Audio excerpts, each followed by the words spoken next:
Everyone counts, and the 2020 census is how that great promise is kept. Respond today online, by phone, or by mail, and help inform hundreds of billions in funding for education, health programs, and more. Shape your future. Start at 2020census.gov. Good evening, everyone. It's a hard time, and everyone's feeling it in different ways. And I know a lot of folks are reluctant to tune into a political convention right now or to politics in general. Believe me, I get that. But I am here tonight because I love this country with all my heart. And it pains me to see so many people hurting. I've met so many of you. I've heard your stories. And through you, I have seen this country's promise. And thanks to so many who came before me, thanks to their toil and sweat and blood, I've been able to live that promise myself. That's the story of America. All those folks who sacrificed and overcame so much in their own times because they wanted something more, something better for their kids. There's a lot of beauty in that story. There's a lot of pain in it too. A lot of struggle and injustice and work left to do. And who we choose as our president in this election will determine whether or not we honor that struggle and chip away at that injustice and keep alive the very possibility of finishing that work. I am one of a handful of people living today who have seen firsthand the immense weight and awesome power of the presidency. And let me once again tell you this: the job is hard. It requires clear-headed judgment, a mastery of complex and competing issues, a devotion to facts and history, a moral compass, and an ability to listen, and an abiding belief that each of the 330 million lives in this country has meaning and worth. A president's words have the power to move markets. They can start wars or broker peace. They can summon our better angels or awaken our worst instincts. You simply cannot fake your way through this job. As I've said before, being president doesn't change who you are. It reveals who you are. Well, a presidential election can reveal who we are too. And 4 years ago, too many people chose to believe that their votes didn't matter. Maybe they were fed up. Maybe they thought the outcome wouldn't be close. Maybe the barriers felt too steep, whatever the reason. In the end, those choices sent someone to the Oval Office who lost the national popular vote by nearly 3 million votes. In one of the states that determined the outcome, the winning margin averaged out to just 2 votes per precinct. 2 votes. And we've all been living with the consequences. When my husband left office with Joe Biden at his side, we had a record-breaking stretch of job creation. We'd secured the right to health care for 20 million people. We were respected around the world, rallying our allies to confront climate change. And our leaders had worked hand in hand with scientists to help prevent an Ebola outbreak from becoming a global pandemic. 4 years later, the state of this nation is very different. More than 150,000 people have died, and our economy is in shambles because of a virus that this president downplayed for too long. It has left millions of people jobless. Too many have lost their health care. Too many are struggling to take care of basic necessities like food and rent. Too many communities have been left in the lurch to grapple with whether and how to open our schools safely. Internationally, we've turned our back, not just on agreements forged by my husband, but on alliances championed by presidents like Reagan and Eisenhower. And here at home, as George Floyd, Breonna Taylor, and a never-ending list of innocent people of color continue to be murdered, stating the simple fact that a Black life matters is still met with derision from the nation's highest office. Because whenever we look to this White House for some leadership or consolation or any semblance of steadiness, what we get instead is chaos, division, and a total and utter lack of empathy. Empathy, that's something I've been thinking a lot about lately. The ability to walk in someone else's shoes. The recognition that someone else's experience has value too. Most of us practice this without a second thought. If we see someone suffering or struggling, we don't stand in judgment, we reach out, because there, but for the grace of God, go I. It is not a hard concept to grasp. It's what we teach our children. And like so many of you, Barack and I have tried our best to instill in our girls a strong moral foundation to carry forward the values that our parents and grandparents poured into us. But right now, kids in this country are seeing what happens when we stop requiring empathy of one another. They're looking around wondering if we've been lying to them this whole time about who we are and what we truly value. They see people shouting in grocery stores, unwilling to wear a mask to keep us all safe. They see people calling the police on folks minding their own business just because of the color of their skin. They see an entitlement that says only certain people belong here, that greed is good and winning is everything, because as long as you come out on top, it doesn't matter what happens to everyone else. And they see what happens when that lack of empathy is ginned up into outright disdain. They see our leaders labeling fellow citizens enemies of the state while emboldening torch-bearing white supremacists. They watch in horror as children are torn from their families and thrown into cages, and pepper spray and rubber bullets are used on peaceful protesters for a photo op. Sadly, this is the America that is on display for the next generation.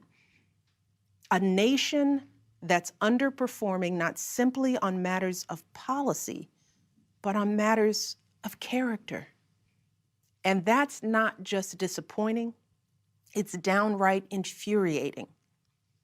Because I know the goodness and the grace that is out there in households and neighborhoods all across this nation. And I know that regardless of our race, age, religion, or politics, when we close out the noise and the fear and truly open our hearts, we know that what's going on in this country is just not right. This is not who we want to be.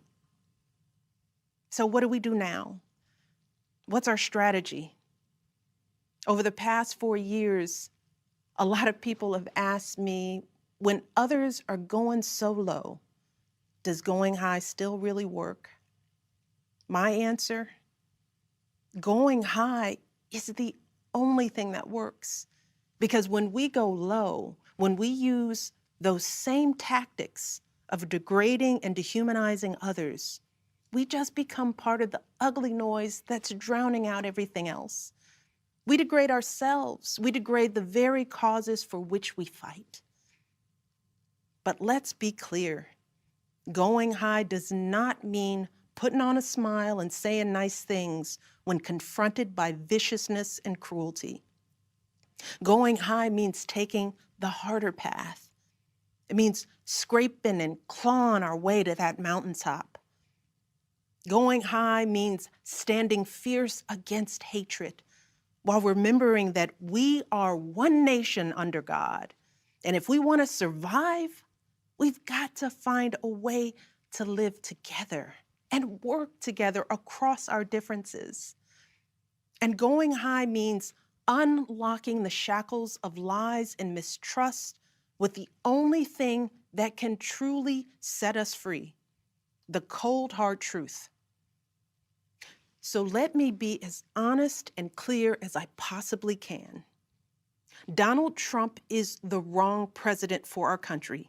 He has had more than enough time to prove that he can do the job, but he is clearly in over his head. He cannot meet this moment. He simply cannot be who we need him to be for us. It is what it is. Now, I understand that my message won't be heard by some people. We live in a nation that is deeply divided, and I am a Black woman speaking at the Democratic Convention. But enough of you know me by now. You know that I tell you exactly what I'm feeling. You know I hate politics, but you also know that I care about this nation. You know how much I care about all of our children. So if you take one thing from my words tonight, it is this. If you think things cannot possibly get worse, trust me, they can and they will if we don't make a change in this election. If we have any hope of ending this chaos, we have got to vote for Joe Biden like our lives depend on it. I know Joe. He is a profoundly decent man, guided by faith. He was a terrific vice president. He knows what it takes to rescue an economy, beat back a pandemic, and lead our country. And he listens. He will tell the truth and trust science. He will make smart plans and manage a good team. And he will govern as someone who's lived a life that the rest of us can recognize. When he was a kid, Joe's father lost his job. When he was a young senator, Joe lost his wife and his baby daughter. And when he was vice president, he lost his beloved son. So Joe knows the anguish of sitting at a table with an empty chair, which is why he gives his time so freely to grieving parents. Joe knows what it's like to struggle, which is why he gives his personal phone number to kids overcoming a stutter of their own. His life is a testament to getting back up. And he is going to channel that same grit and passion to pick us all up, to help us heal and guide us forward. Now, Joe is not perfect, and he'd be the first to tell you that. But there is no perfect candidate, no perfect president. And his ability to learn and grow, we find in that the kind of humility and maturity that so many of us yearn for right now. Because Joe Biden has served this nation his entire life without ever losing sight of who he is. But more than that, he has never lost sight of who we are, all of us. Joe Biden wants all of our kids to go to a good school, see a doctor when they're sick, live on a healthy planet. And he's got plans to make all of that happen. Joe Biden wants all of our kids, no matter what they look like, to be able to walk out the door without worrying about being harassed or arrested or killed. He wants all of our kids to be able to go to a movie or a math class without being afraid of getting shot. He wants all our kids to grow up with leaders who won't just serve themselves and their wealthy peers, but will provide a safety net for people facing hard times. And if we want a chance to pursue any of these goals, any of these most basic requirements for a functioning society, we have to vote for Joe Biden in numbers that cannot be ignored. Because right now, Folks who know they cannot win fair and square at the ballot box are doing everything they can to stop us from voting. They're closing down polling places in minority neighborhoods. They're purging voter rolls. They're sending people out to intimidate voters, and they're lying about the security of our ballots. These tactics are not new. But this is not the time to withhold our votes in protest or play games with candidates who have no chance of winning. We have got to vote like we did in 2008 and 2012. We've got to show up with the same level of passion and hope for Joe Biden. We've got to vote early, in person if we can. We've got to request our mail-in ballots right now, tonight, and send them back immediately, and follow up to make sure they're received, and then make sure our friends and families do the same. We have got to grab our comfortable shoes, put on our masks, pack a brown bag dinner, and maybe breakfast too, because we've got to be willing to stand in line all night if we have to. Look, we have already sacrificed so much this year. So many of you are already going that extra mile. Even when you're exhausted, you're mustering up unimaginable courage to put on those scrubs and give our loved ones a fighting chance. Even when you're anxious, you're delivering those packages, stocking those shelves, and doing all that essential work so that all of us can keep moving forward. Even when it all feels so overwhelming, working parents are somehow piecing it all together without childcare. Teachers are getting creative so that our kids can still learn and grow. Our young people are desperately fighting to pursue their dreams. And when the horrors of systemic racism shook our country and our consciences, millions of Americans of every age, every background rose up to march for each other, crying out for justice and progress. This is who we still are. Compassionate, resilient, decent people whose fortunes are bound up with one another. And it is well past time for our leaders to once again reflect our truth.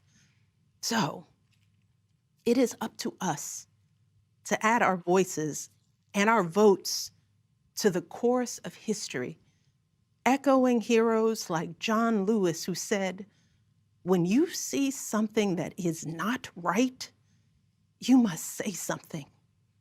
You must do something." That is the truest form of empathy. Not just feeling, but doing. Not just for ourselves or our kids, but for everyone, for all our kids. And if we want to keep the possibility of progress alive in our time, if we want to be able to look our children in the eye after this election, we have got to reassert our place in American history. And we have got to do everything we can to elect my friend Joe Biden as the next president of the United States. Thank you all. God bless. All right, folks, back to that Roland Mark Unfiltered video in just one moment. As our community comes together to support the fight against racial injustice, I want to take a second to talk about one thing we can do to ensure our voices are heard. Not tomorrow, but now. Have your voices heard in terms of what kind of future we want by taking the 2020 census today at 2020census.gov? Now, folks, let me help you out. The census is a count of everyone living in the country. It happens once every 10 years. It is mandated by the U.S. Constitution. The thing that's important is that the census informs funding, billions of dollars, how they are spent in our communities every single year. I grew up in Clinton Park in Houston, Texas, and we wanted new parks and roads and a senior citizen center. Well, the census helps inform all of that and where funding goes. It also determines how many seats your state will get in the U.S. House of Representatives. Young black men and young children of color are historically undercounted, which means a potential loss of funding of services that helps our community. Folks, we have the power to change that. We have the power to help determine where hundreds of billions in federal funding go each year for the next 10 years. Funding that can impact our community, our neighborhoods, and our families and friends.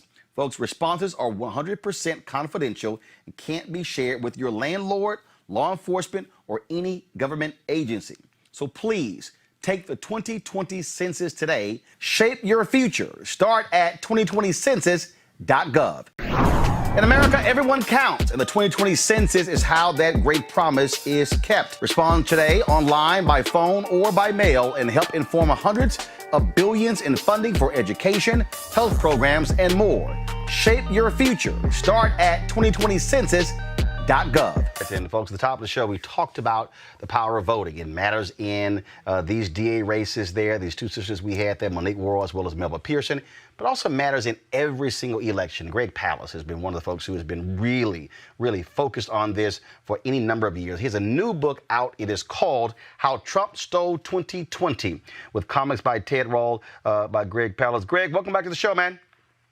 Glad to be with you, Roland. First, I gotta get your thoughts about just this absolute madness from this crazy, deranged fool in the White House when it comes to the Postal Service.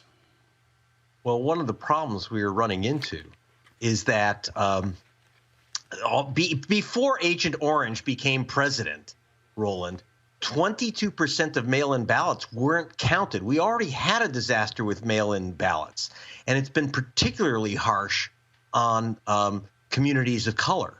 So, for example, you saw those lines in Georgia. Right. Do you think that African Americans like standing in the humid rain for 4 hours in Georgia, risking a virus? No. What happened in Georgia was that hundreds of thousands of people who wanted mail-in ballots didn't get them. So they had no choice but to stand in those lines. And you saw the lines. It was voters of color. So what happened in places like Georgia, what happens in several states is that they slow walk those ballots to you. 1 in 10 voters who ask for that ballot just don't get them. And again, this hits heavily in communities of color and also among young voters. Now, when you say slow walk, same thing happened in 2016 in Wisconsin. Even after the Department of Justice under Obama approved their voter ID law, a federal judge had to call the governor, Scott Walker, in and say, what the hell? What's taking y'all so long issuing voter IDs? Well, that's what happened. And in fact, you take a place like Wisconsin. That's the other problem, is getting your ballot counted. Did you know that if you are in Wisconsin, you've got to have a witness signature? About 8 states require that. Alabama requires that you have either 2 witness signatures, or ready for this, you got to have someone notarize your ballot. That used to be called a poll tax, $15 for that. If you could wait, hold. So would you, in Alabama, you have to have 2 witnesses. Then you have to have a notary notarize your ballot? One or the other, either 2 witnesses, which is dangerous in this environment, or the other is to have your ballot notarized. And which means you have to pay a notary for them to notarize. Yes. And so what happens is, now remember, you say, well, Alabama, who cares? Yeah, I'll tell you about why you care. Doug Jones is fighting for his life for a U.S. Senate seat, and they're going to do everything they can to prevent the repeat of the first time he ran, in which African-American women put him over the top. They got to stop it. So they're going to say, well, we're just going to stop. There's a problem with your ballot. What's happening is that the GOP has a habit of successfully challenging about 1 in 9 ballots which are mailed in. So once you mail in your ballot, they're going to say, oh, where's the witness signature? And you talked about Wisconsin ID. You have to have a photocopy of your ID the first time you vote by mail in Wisconsin, a photocopy. And it's got to be the right ID. By the way, if you're a student, your regular student ID doesn't work. It doesn't work in Texas. Your carried concealed gun permit ID, that you can use, not your student ID. Find out what the right ID is. So it's a big process, but we can overcome it. But it requires some real work on your part. That is, everyone's watching. And the number one thing that we have to worry about, by the way, is that they're not mailing ballots to people who aren't registered. You say, well, I'm registered. Excuse me, they've removed 16.7 million people from the voter rolls. I've told you in prior discussion that included Martin Luther King's 92-year-old cousin. I was there with her when she was trying to vote for her 50th year at the same schoolhouse. And they threw her out saying, "You're not registered here anymore. Check your registration online." And our president is basically trying to prevent democracy by gumming it up further in the post office. But that's only a small part of the mail-in vote issue. So there's ways for us to deal with it, but we got to be prepared. So here's the question. And this is what people are asking. People are responding on the YouTube channel, on the Facebook page, on Periscope. People are emailing me. And folks will keep saying, okay, Roland, what do we do? They're saying, do I prepare to go stand in line? Do I mail in my ballot? Do I vote? Doing early voting? What do I do? What do you say? Okay, if you're young enough and healthy enough, vote, but vote early. Don't wait for election day. We don't have election days anymore. Most states, it's election month. Go in midweek when no one's there. It's safe, it's empty, it's quick. Go in and vote, but vote early. But even before you do that, check your registration, because you may be one of the 17 million people. Don't wait till it's too late and you don't get your ballot. First, hold up. What you have to do is understand the state that you're in. Just because your cousin is in Maryland and just because your friend is in Alabama does not mean you're in North Carolina and the same rules apply. Understand what your state requires. Yes. So at gregpalast.com, we're going to have as many state rules as we have, plus links to the state rules. And some of them are pretty crazy, but you're going to have to follow them, including you make sure that you sign your ballot on the inside and the inside form, and on the outside, sign them exactly the same. If you leave off the middle initial on one signature but have it on the other, there goes your vote. Thousands of ballots were lost in New York, in the New York primary, in the New York Democratic primary, because hundreds of people had taped their ballots shut. In other words, the ballot came, it was already sealed, so people ripped open the envelope, or they used their own envelope. Use your own envelope, tape an envelope together that was ripped. Sorry, you just lost your vote. So what you might have to do is go in to your county elections board and pick up a new ballot, or get it in the first place if it didn't arrive. By the way, ask for your ballot at least 2 months in advance. At least 2 months in advance. The head of the ACLU of Georgia, Andrea Young, she asked for her ballot 45 days in advance. She got one, but her husband's came on June 10th for a June 9 primary. Wow. So don't be a victim. Don't be a victim of their system. Learn the rules. And then also, if you want to avoid the post office, every state allows you to take your ballot into the county board of elections. You can always take it right in. That also saves another problem. You take it in, you get your ballot validated. What does that mean? It means that they said your signature is good. You've got like 250,000 people who lost their vote because some GOP functionary said, "I don't like that signature." And remember, this time we're going to have 50,000 Boogaloo boys in those voting stations who, when they start opening up those mail-in ballots, are going to say, "I don't like that signature. It's postage due." 100,000 people lost their ballots to postage due. So don't, follow all the rules. And by the way, if you're healthy enough and you're young enough, I want you to volunteer to be in those polling stations, not only during the day, but most important, in the evening and the next day and the next day and the next day, when they're counting the ballots, so that when you get some proud boy with swastikas on his face challenging your mail-in ballot, you say, "No, you may not challenge that ballot." So we need people to challenge the challengers. Let's get prepared for this. Precisely. And that's why, look, my parents are 73. Dad's 73, Mom be 73 in November. They worked the polls. They did just in the runoff. They are committed. But here's what I keep telling young folks. If you don't have a job, hey, these are paid positions. And so, look, we shouldn't sit here and say, "Oh, my goodness, all of these elderly citizens, we're having to shut down locations because they're afraid to work." We can replace them, have the gear, the mask, the face coverings, and everything. But this is a part of the deal here. I want to go to our panel with questions. I'm going to start first with you, Avis. Your question for Greg Palast. Yeah, I love that you are just ringing the alarm on this. What would you say is the best thing that communities across the country need to do in order to make sure that they are able to get past the subterfuge that's been put in front of their faces to eliminate their voting rights? Organizations should be helping people register. The other thing that we're doing is that we're in, like, for example, the key state of Wisconsin. We're getting the email addresses and phone numbers of the voters who've been removed from the voter rolls, so that organizations which are active can contact people and say, you've been removed from the voter rolls, you should re-register right now. So, why wait for someone to call you? Check yours and check all the people that you love and care about and want to vote. Check their registrations too and say, tell your cousin, you've been removed from the voter rolls. Maybe they were never there, but that's your job as well as theirs. In addition, make sure that when you fill out that ballot, don't use your own envelope. Don't make any mistakes. Don't use a red pen. Don't use lipstick or crayon or chocolate to mark the ballot. And if it says fill in the bubble, that's no joke. My sister, a lawyer, lost her vote because she didn't properly fill in a bubble. Don't put an X where it says fill in the bubble, or don't put a check mark. And don't fold it except the way that they tell you to fold it. I know it sounds crazy that your vote for president shouldn't be based on this, but it is. Right, but these are the tactics that are used to disqualify your ballot. Mm-hmm.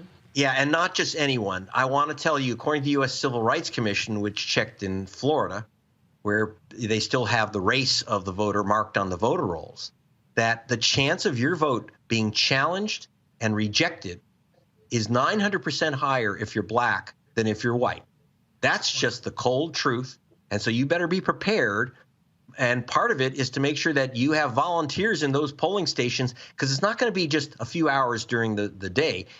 Again, in the evening and the next day and the next day, when they're opening up those ballots, it's going to be several days of opening and reviewing each mail-in ballot, probably about 120 million of them. Teresa. Yeah, thank you so much for all of that. I was sitting here taking notes. All of that information is definitely worthwhile. I plan on bringing it back home to our city commissioner's office to see exactly what are they doing, in order to prepare people. So Pennsylvania actually just unveiled their plan where they are going to pay for postage for every mail-in ballot so people could go and vote. Do you believe other states should be on the same trend as in paying for the postage? And what else could we do in order to make sure, that our elections are protected?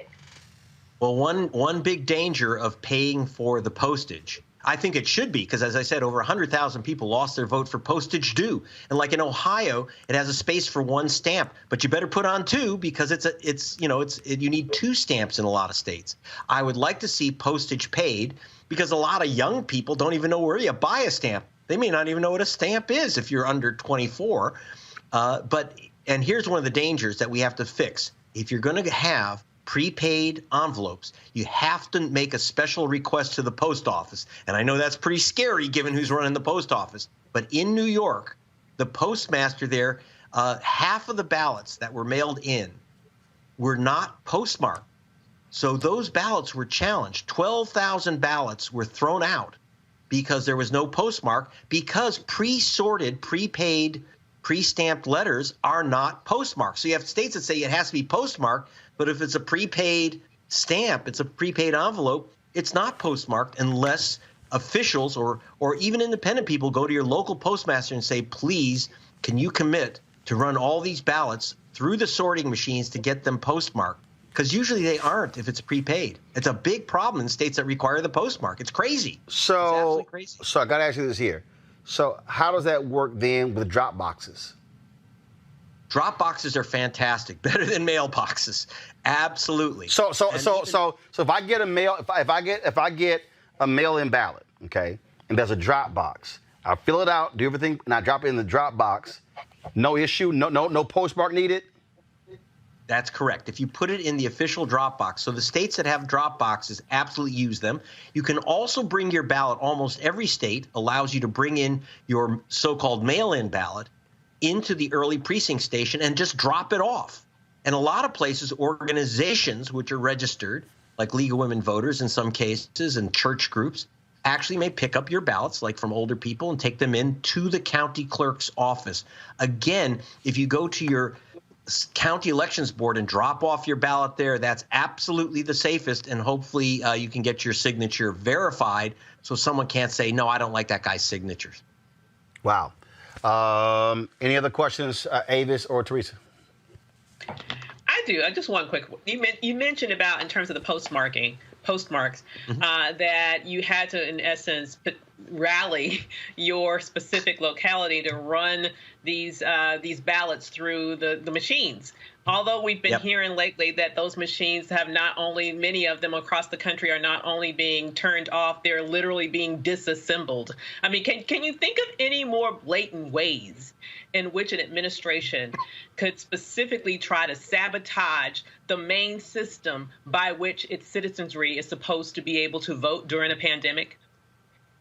Well, a couple of things. By the way, I'm very concerned. I hate to bring this up, but we kind of have to. I'm concerned about violence. We saw in 2000 in Florida, and remember, I investigated that theft of the election, and it was by knocking black voters off the rolls, calling them felons. Not one was. But in addition, you had Roger Stone, remember Trump's trickster, who he just got him out of prison, right? So Roger Stone led what they called the Gucci riot, with consultants going into the Miami-Dade county offices and stopping the vote count. Now, if they didn't stop that count, there were uncounted ballots in Miami-Dade, Bush would not be president. I'm worried that it's going to be even more violent, with more Boogaloo boys and Proud Boys going into those voting offices where they're counting the ballots and raising hell because Roger Stone or even our own president says there's 1 million ballots from Bolivia in that office. And you're going to have crazy people try to use violence to shut down the count. So be prepared for that. Don't meet violence with violence, but be prepared. Stand your ground in the right way, which is, I don't care what you're doing, we're counting these ballots. Because in Miami-Dade, they stopped the count because they're afraid of these guys. We can't be afraid. We can't be afraid even when they're armed. You got to count the ballots. All right. Teresa, any question? No, thank you. All right. Greg Palast, where can people get more information and where to get your book? Okay, two things. Go to gregpalast.com for more information, both the book, How Trump Stole 2020, get it the usual suspects, or go to gregpalast.com. And at the back of the book and on the website, I have something called the ballot condom to protect your vote. No, you don't wrap it around the ballot, but you follow the 7 steps to make sure your vote counts, because they don't want it to. All right, then, folks. It is a pocketbook-sized book, quite easy to read. It is not a problem. And, yes, Ted Rall has these great illustrations in here as well. Love the cartoons. And so we certainly appreciate it. Greg, thanks for all the work that you do. I'm sure we're going to be seeing you again, because we got 77 days and we got to keep pushing, folks. Thank you very much, Roland, for the work you do. Thank you, sir. Thanks a lot. All right, folks, back to our Roland Mark Unfiltered video in just one moment. As our community comes together to support the fight against racial injustice, I want to take a second to talk about one thing we can do to ensure our voices are heard. Not tomorrow, but now. Have your voices heard in terms of what kind of future we want by taking the 2020 census today at 2020census.gov? Now, folks, let me help you out. The census is a count of everyone living in the country. It happens once every 10 years. It is mandated by the U.S. Constitution. The thing that's important is that the census informs funding, billions of dollars, how they are spent in our communities every single year. I grew up in Clinton Park in Houston, Texas, and we wanted new parks and roads and a senior citizen center. Well, the census helps inform all of that and where funding goes. It also determines how many seats your state will get in the U.S. House of Representatives. Young black men and young children of color are historically undercounted, which means a potential loss of funding of services that helps our community. Folks, we have the power to change that. We have the power to help determine where hundreds of billions in federal funding go each year for the next 10 years. Funding that can impact our community, our neighborhoods, and our families and friends. Folks, responses are 100% confidential and can't be shared with your landlord, law enforcement, or any government agency. So please take the 2020 census today. Shape your future. Start at 2020census.gov. In America, everyone counts, and the 2020 census is how that great promise is kept. Respond today online, by phone, or by mail, and help inform hundreds of billions in funding for education, health programs, and more. Shape your future. Start at 2020census.gov. Good evening, everybody. As you've seen by now, this isn't a normal convention. It's not a normal time. So tonight, I want to talk as plainly as I can about the stakes in this election. Because what we do these next 76 days will echo through generations to come. I'm in Philadelphia, where our Constitution was drafted and signed. It wasn't a perfect document. It allowed for the inhumanity of slavery and failed to guarantee women, and even men who didn't own property, the right to participate in the political process. But embedded in this document was a North Star that would guide future generations. A system of representative government, a democracy, through which we could better realize our highest ideals. Through civil war and bitter struggles, we improved this Constitution to include the voices of those who'd once been left out. And gradually, we made this country more just and more equal and more free. The one constitutional office elected by all of the people is the presidency. So at a minimum, we should expect a president to feel a sense of responsibility for the safety and welfare of all 330 million of us, regardless of what we look like, how we worship, who we love, how much money we have, or who we voted for. But we should also expect a president to be the custodian of this democracy. We should expect that regardless of ego, ambition, or political beliefs, the president will preserve, protect, and defend the freedoms and ideals that so many Americans marched for, went to jail for, fought for, and died for. I have sat in the Oval Office with both of the men who are running for president. I never expected that my successor would embrace my vision or continue my policies. I did hope, for the sake of our country, that Donald Trump might show some interest in taking the job seriously, that he might come to feel the weight of the office and discover some reverence for the democracy that had been placed in his care. But he never did. For close to 4 years now, he has shown no interest in putting in the work, no interest in finding common ground, no interest in using the awesome power of his office to help anyone but himself and his friends. No interest in treating the presidency as anything but one more reality show that he can use to get the attention he craves. Donald Trump hasn't grown into the job because he can't. And the consequences of that failure are severe. 170,000 Americans dead. Millions of jobs gone, while those at the top take in more than ever. Our worst impulses unleashed, our proud reputation around the world badly diminished, and our democratic institutions threatened like never before. Now, I know that in times as polarized as these, most of you have already made up your mind.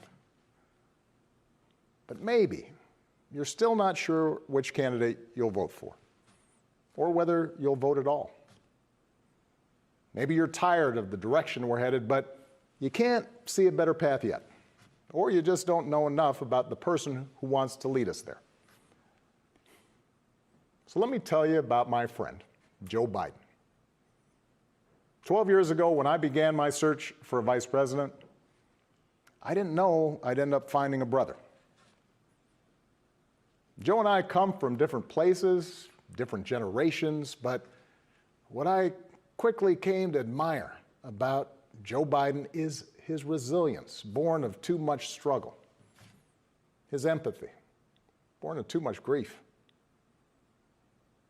Joe is a man who learned early on to treat every person he meets with respect and dignity, living by the words his parents taught him. No one's better than you, Joe, but you're better than nobody. That empathy, that decency, the belief that everybody counts, that's who Joe is. When he talks with someone who's lost her job, Joe remembers the night his father sat him down to say that he'd lost his.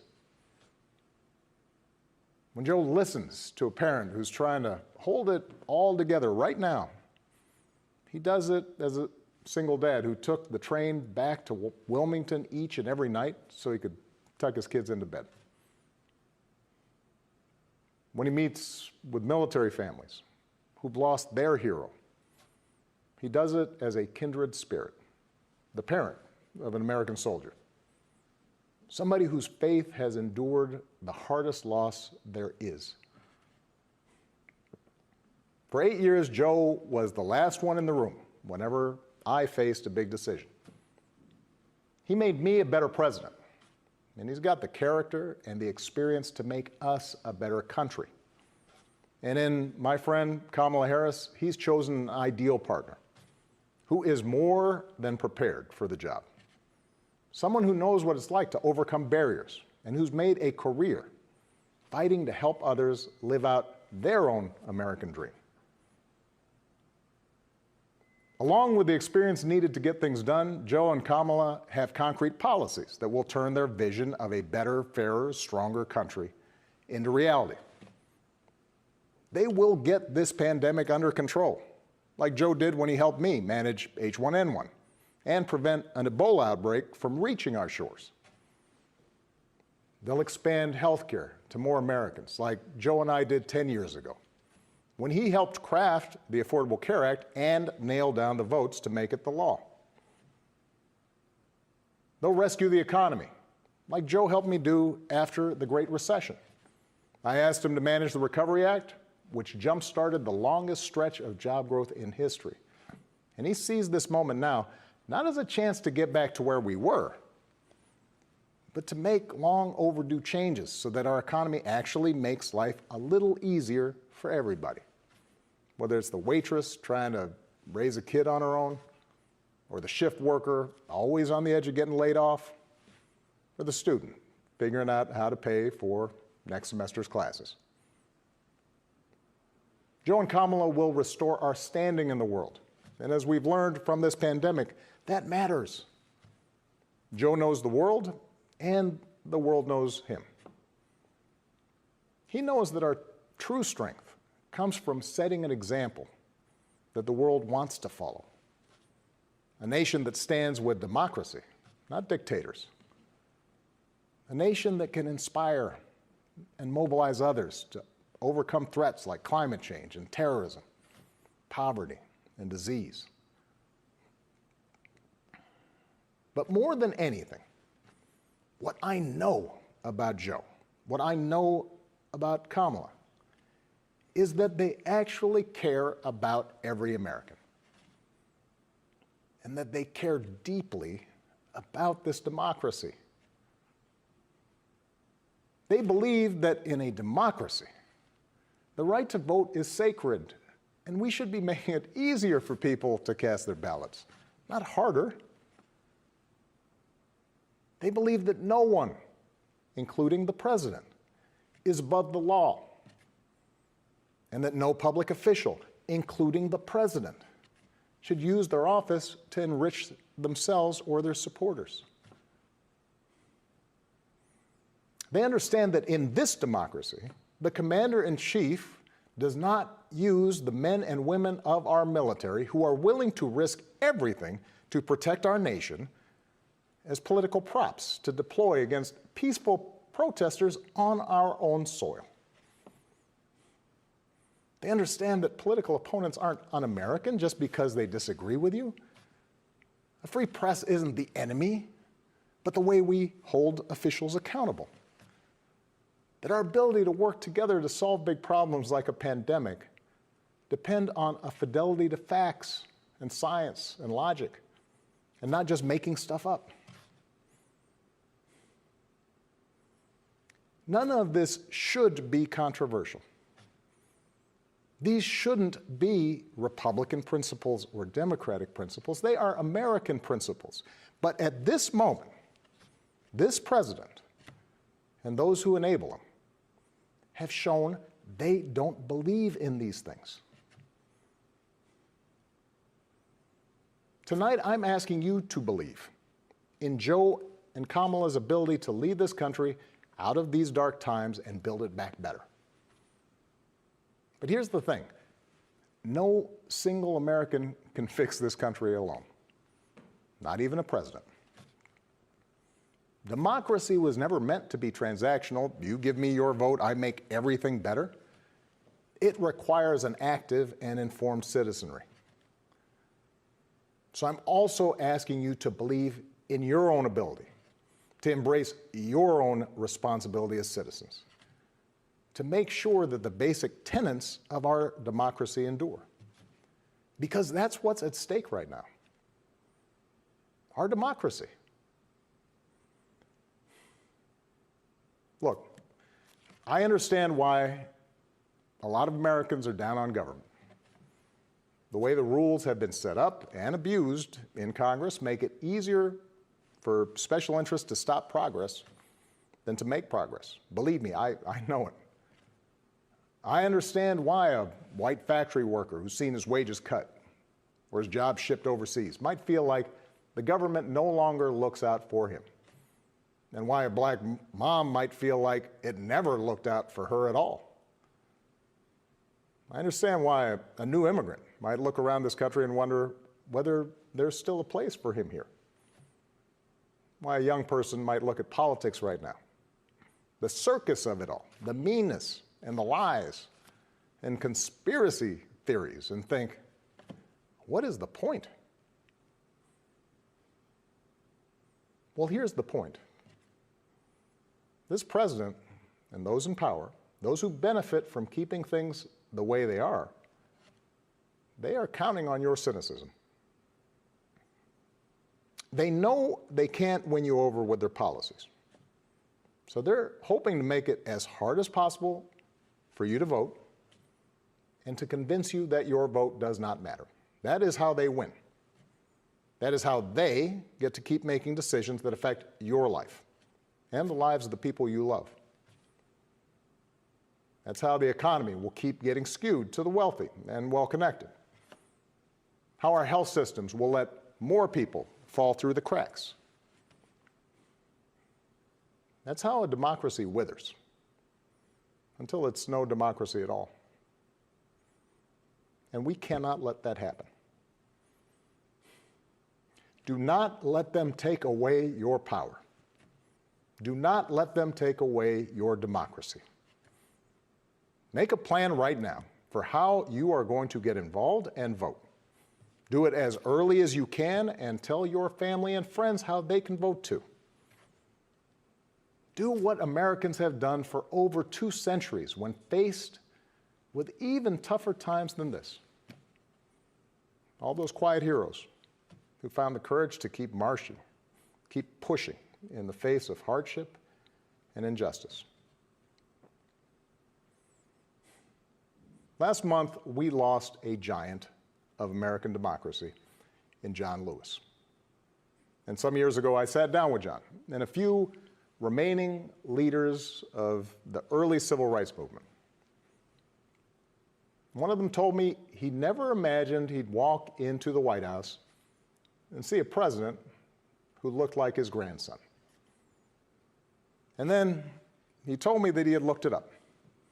And it turned out that on the very day that I was born, he was marching into a jail cell, trying to end Jim Crow segregation in the South. What we do echoes through generations. Whatever our backgrounds, we are all the children of Americans who fought the good fight. Great-grandparents working in fire traps and sweatshops without rights or representation. Farmers losing their dreams to dust. Irish and Italians and Asians and Latinos told, go back where you come from. Jews and Catholics, Muslims and Ceeks made to feel suspect for the way they worshiped. Black Americans chained and whipped and hanged, spit on for trying to sit at lunch counters, beaten for trying to vote. If anyone had a right to believe that this democracy did not work and could not work, it was those Americans, our ancestors. They were on the receiving end of a democracy that had fallen short all their lives. They knew how far the daily reality of America strayed from the myth. And yet, instead of giving up, they joined together. And they said, somehow, some way, we are going to make this work. We are going to bring those words in our founding documents to life.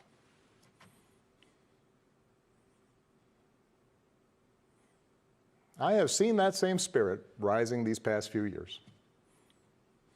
Folks of every age and background who packed city centers and airports and rural roads so that families wouldn't be separated, so that another classroom wouldn't get shot up, so that our kids won't grow up on an uninhabitable planet. Americans of all races joining together to declare, in the face of injustice and brutality at the hands of the state, that Black lives matter. No more, but no less. So that no child in this country feels the continuing sting of racism. To the young people who led us this summer, telling us we need to be better, in so many ways, you are this country's dreams fulfilled.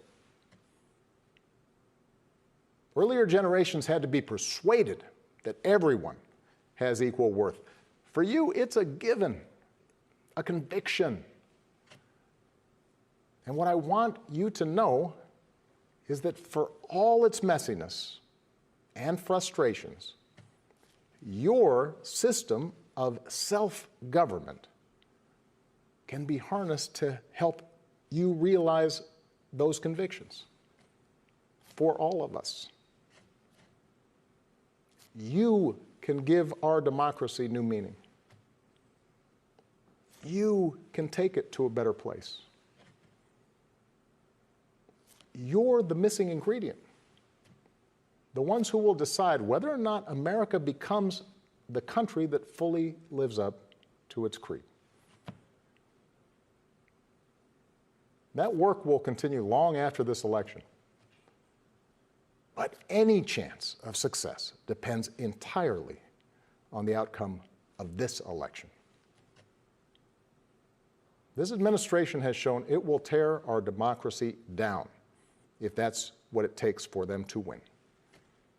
So we have to get busy building it up by pouring all our efforts into these 76 days and by voting like never before for Joe and Kamala and candidates up and down the ticket so that we leave no doubt about what this country that we love stands for today and for all our days to come.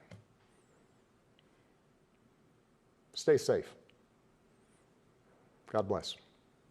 All right, folks, back to our Roland Unfiltered video in just one moment. As our community comes together to support the fight against racial injustice, I want to take a second to talk about one thing we can do to ensure our voices are heard. not tomorrow, but now. Have your voices heard in terms of what kind of future we want by taking the 2020 census today at 2020census.gov? Now, folks, let me help you out. The census is a count of everyone living in the country. It happens once every 10 years. It is mandated by the U.S. Constitution. The thing that's important is that the census informs funding, billions of dollars, how they are spent in our communities every single year. I grew up in Clinton Park in Houston, Texas, and we wanted new parks and roads and a senior citizen center. Well, the census helps inform all of that and where funding goes. It also determines how many seats your state will get in the U.S. House of Representatives. Young black men and young children of color are historically undercounted, which means a potential loss of funding for services that helps our community. Folks, we have the power to change that. We have the power to help determine where hundreds of billions in federal funding go each year for the next 10 years. Funding that can impact our community, our neighborhoods, and our families and friends. Folks, responses are 100% confidential and can't be shared with your landlord, law enforcement, or any government agency. So please, take the 2020 census today. Shape your future. Start at 2020census.gov. In America, everyone counts, and the 2020 census is how that great promise is kept. Respond today online, by phone, or by mail, and help inform hundreds of billions in funding for education, health programs, and more. Shape your future. Start at 2020census.gov. All right, folks, our next story. You know what? I really do love that song by Smokey Robinson. D'Angelo remade it. I love it when we're cruising together. Steve Bannon was just cruising down the ocean, and he was just having the time of his life, y'all, this morning on a $28 million yacht. Then all of a sudden, some folk with the Postal Service just rolled up and said, "Let me holler at you." Y'all, Steve Bannon, former campaign leader for Donald Trump, top advisor in the White House. This is what he looked like a few hours ago when he was in court. Oh. Got a mask on. Steve Bannon was arrested. Wow. This is a artistic rendering. No cameras are allowed in federal courts. This is an artistic rendering from Reuters. He was arrested on fraud charges in the border wall fundraising scam. Steve Bannon and 3 others defrauded donors by raising more than $25 million to build a wall along the southern border of the United States. According to the indictment, Bannon promised that all of the money would be used for the project. Oh, that was a lie. Instead, hundreds of thousands of dollars were used for personal gain. Do y'all know who I haven't heard from today? I ain't heard from Steve Bannon's good buddy, Raynard Jackson. Oh. So remember Raynard was talking all that trash? Well, Raynard went on Steve Bannon's radio show. So Steve Bannon is the latest Trumper, Reese, to be indicted. And Trump was asked about this today. Oh, he was sad to hear it. But somebody said, but hold up, but you picked all these people. Right. Isn't it amazing? Then he tried to say, oh, Obama was corrupt. No, please just refresh my memory. I don't recall Obama people doing perp walks.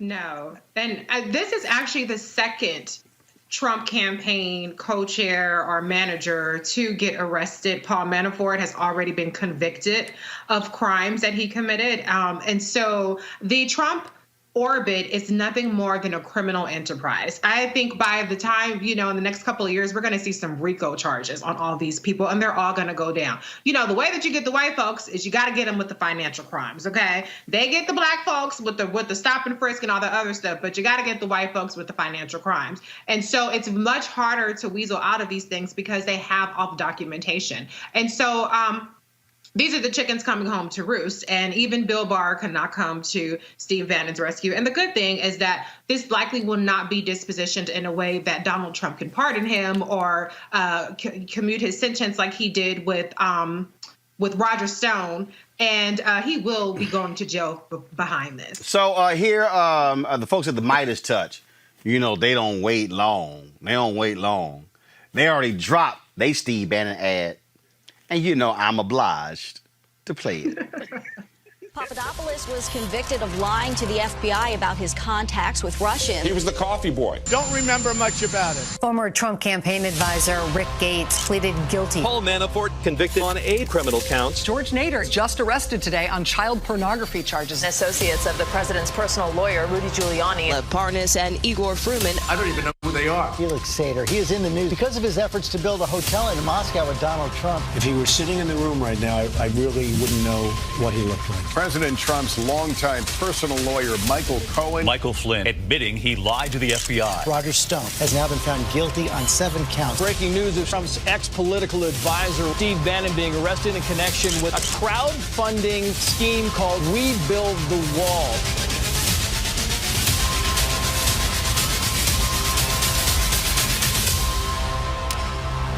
Midas Touch is responsible for the content of this advertising. Hey, Reese, I guess they might have a new slogan in the White House. I don't know.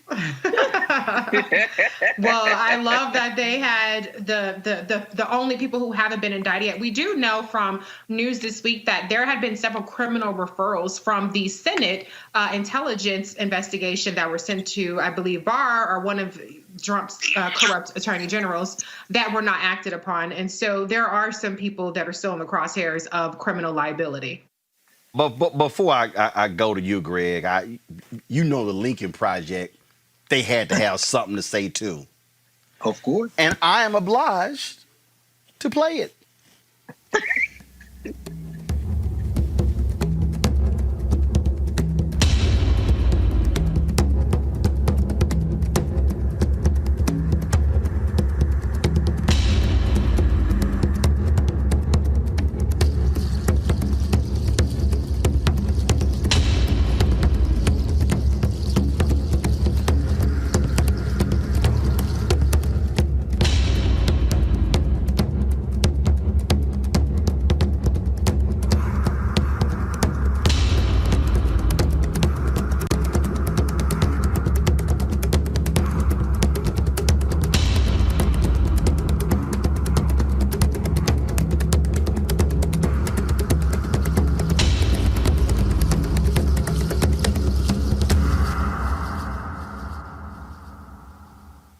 I guess if Trump wants some inside knowledge of the federal prison system, he can ask all of his former workers.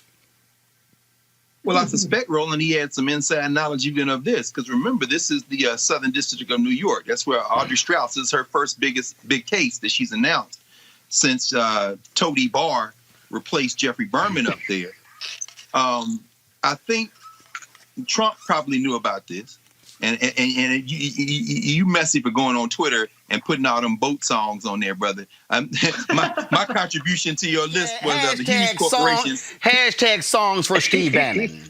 Songs for Steve Bannon. My contribution was the Hughes Corporation, Rock the Boat. Don't rock the boat. Don't rock the boat, baby. Rock the boat. Don't tip the boat over. You know what I'm saying? But there's a line in there. Up till now, we've sailed through every storm. But understand that Steve Bannon considers himself an intellectual. I used to see Steve Bannon over at Capitol Hill Books right down the street from the Capitol. It's not there anymore. But this shows you that appeals to intellect, appeals to trying to think through. I mean, Steve Bannon trying to create a globalist society, all this stuff. Mm-hmm. At the end of the day, this is about naked power.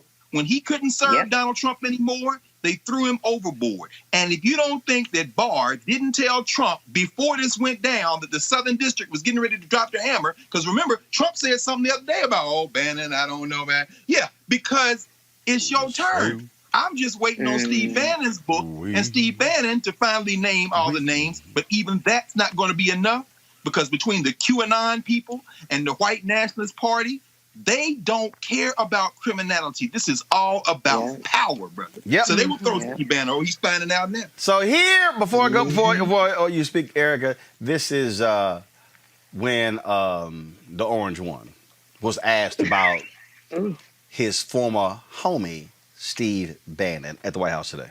Mr. President, it's Roger Stone, it's Michael Flynn, it's Rick Gates, Paul Manafort, Michael Cohen. What's it say about your judgment that these are the kind of people? Well, I have no idea. And the culture of lawlessness around.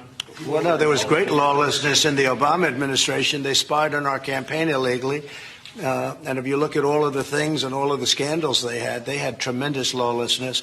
But I know nothing about, I was not involved in the project. I have no idea who was.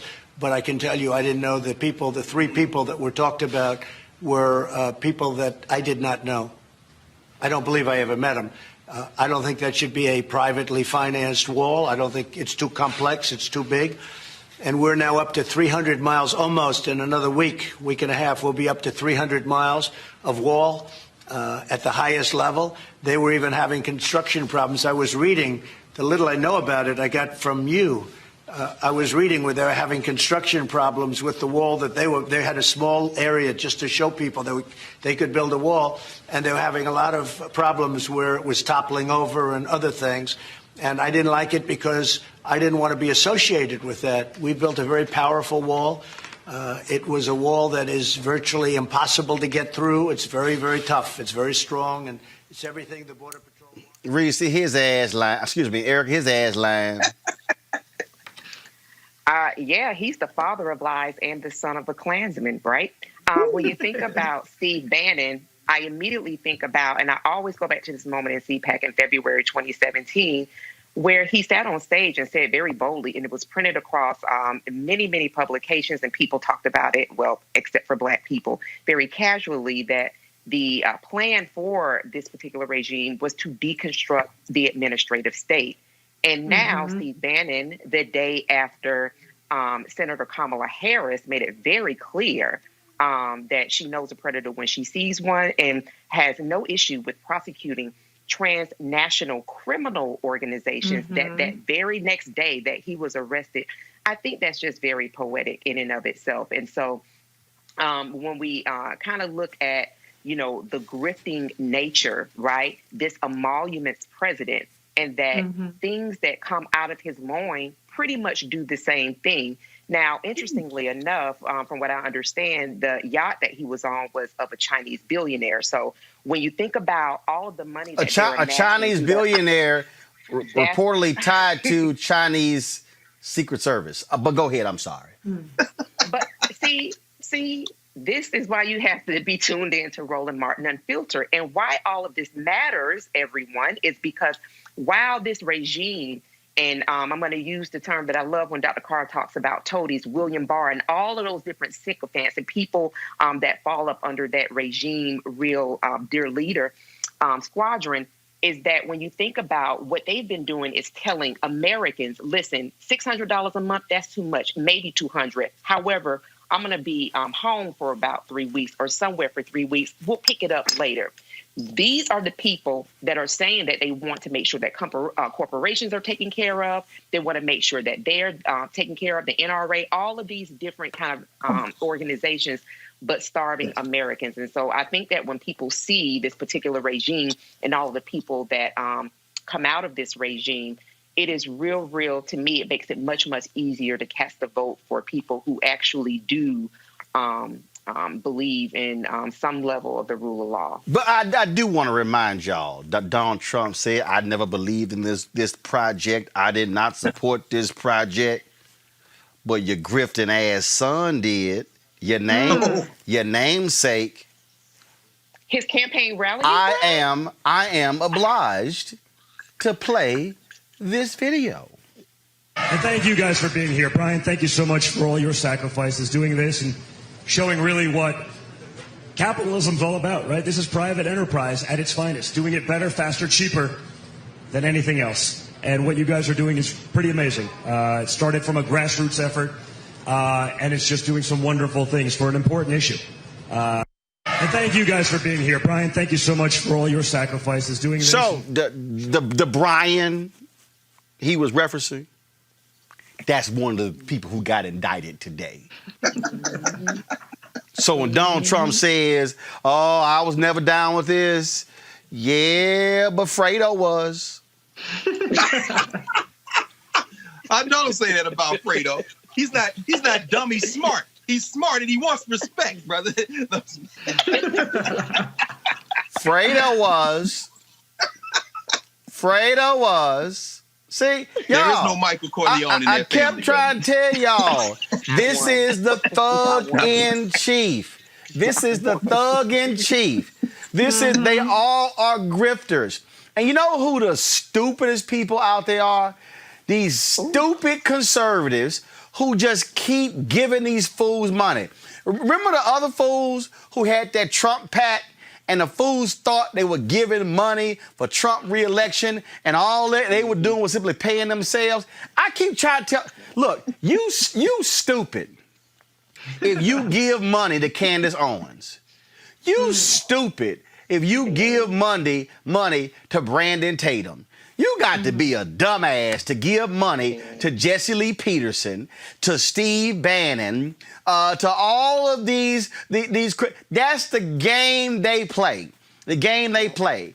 And these folks just sit here and say, y'all got to understand how the game works. That's why you got all these conservative radio stations. Because what these folks do is they sit there and they sip every day. They just feeding them that stuff. Obama was weak. Obama's a Muslim. Obama was a terrorist. All this sort of stuff. And they buying into it. So they come back and they just shell out their $5, $10, $20, $25. They raised $25 million for this wall. 25 million. You can go down the line. That's what you have here. And see, now y'all understand. Now y'all understand why Trump wanted Barr in. Hell, Barr, this thing was, let me tell y'all something. If this thing was close, Barr would have told him shut it down. Right. Even Barr probably like, damn, I can't even. Hey dog. No question. I can't even fix this one. He was like, I mean, damn, man, you know, Barr was like, look, dog, damn, I mean, I done fixed the Roger Stone thing. All right, I fixed the Michael Flynn thing. But they got so much stuff on these fools, I can't even fix. Oh, but guess who also, y'all, was on the advisory committee? Eric Prince.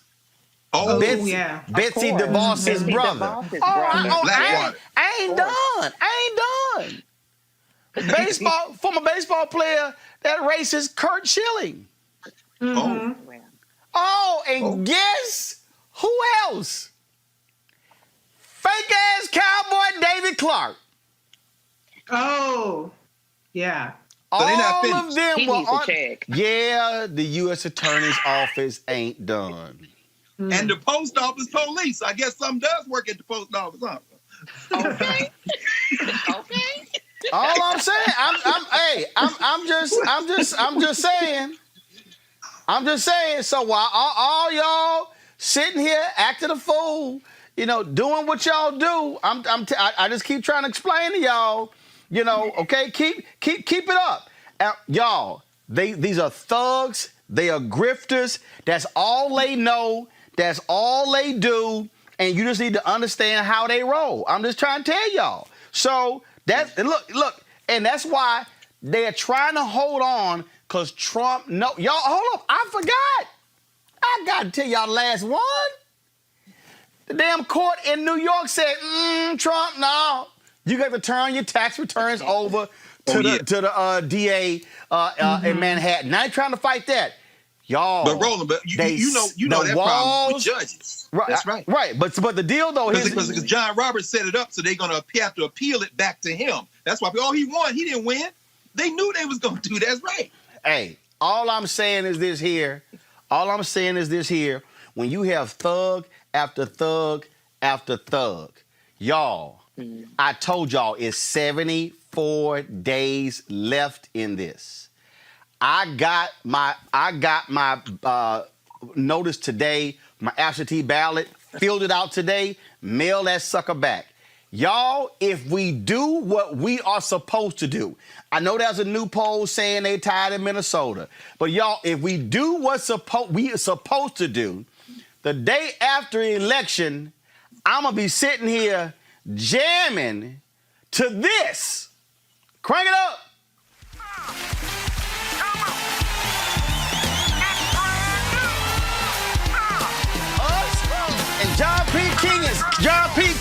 in, I made it out.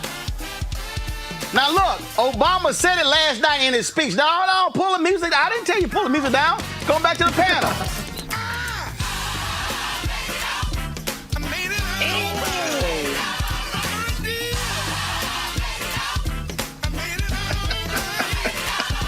The only way this gonna happen is if y'all get registered, is if y'all vote, is if you check your registration.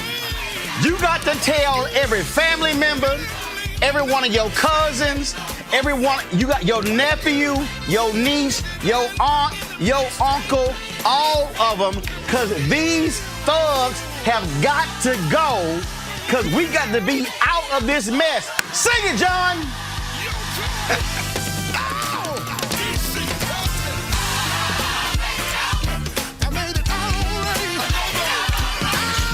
If y'all stay at home, that ain't gonna happen.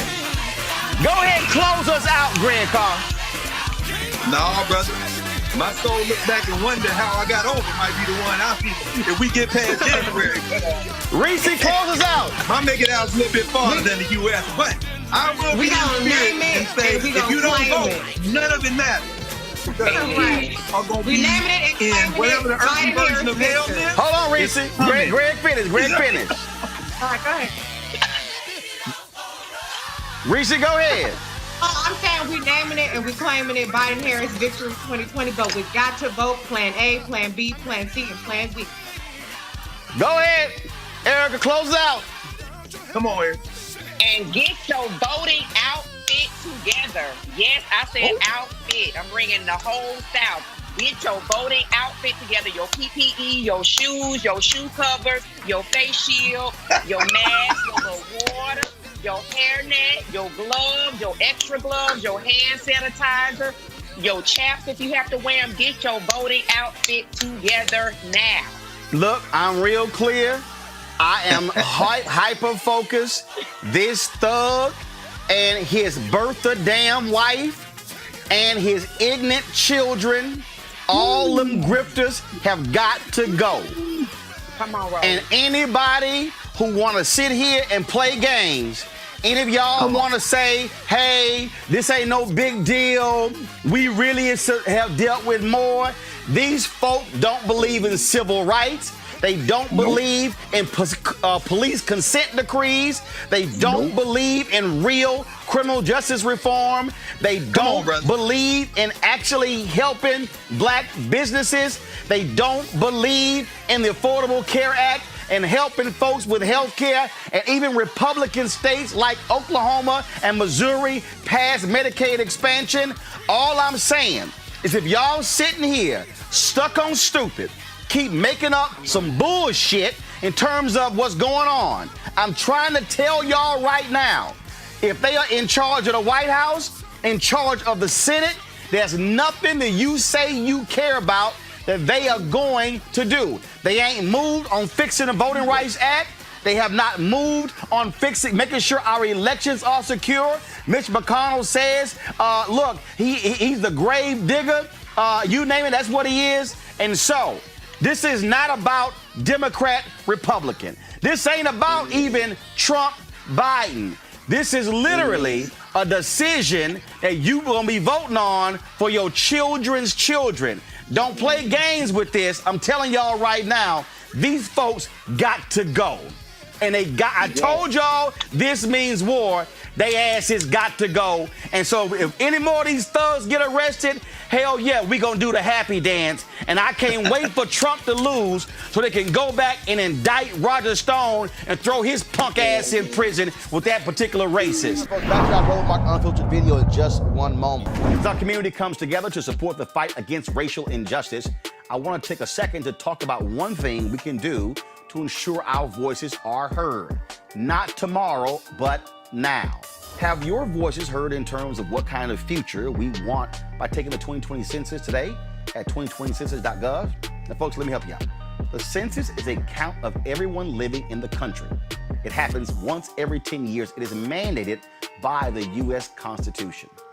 The thing that's important is that the census informs funding, billions of dollars, how they are spent in our communities every single year. I grew up in Clinton Park in Houston, Texas, and we wanted new parks and roads and a senior citizen center. Well, the census helps inform all of that and where funding goes. It also determines how many seats your state will get in the U.S. House of Representatives. Young black men and young children of color are historically undercounted, which means a potential loss of funding for services that helps our community.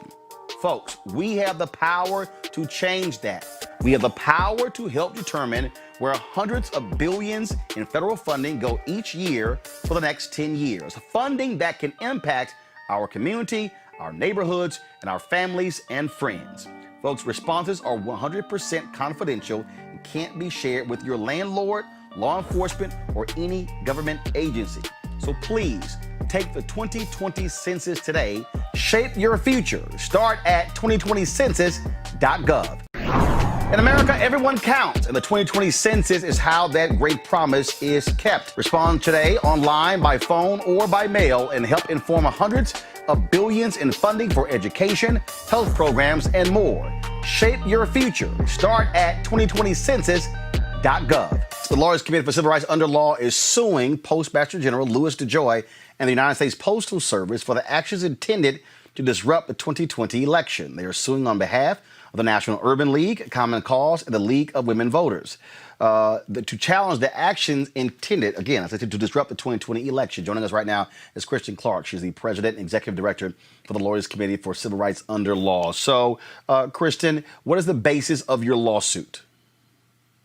Well, there is a pandemic that has gripped the nation. There are Americans all across the country that are casting their votes by mail in historic numbers because they have no other choice. And what does this administration do? They put in place a new Postmaster General just 2 months ago, Louis DeJoy. He has no experience inside the Postal Service, but he's a Trump mega donor. And in 2 months, he's wreaked havoc and chaos. He has eliminated overtime for postal workers. He's ripped up blue mailboxes from communities. He has eliminated scanning machines used to sort mail in mass. He's put in place a hiring freeze. I mean, you name it, he has done it. And he has done this with the goal of carrying out President Trump's agenda, his goal of silencing and discouraging people of voting by mail this season. So with about 75 days to go until the November election, we're not going to stand by idly and wait to see what happens. On Tuesday, we filed a federal lawsuit in Maryland. Our clients include the National Urban League, League of Women Voters, Common Cause, organizations that work every day to register people to vote. And we're arguing that Louis DeJoy's actions violate the Constitution. He is literally taking action intended to suppress people's voting rights.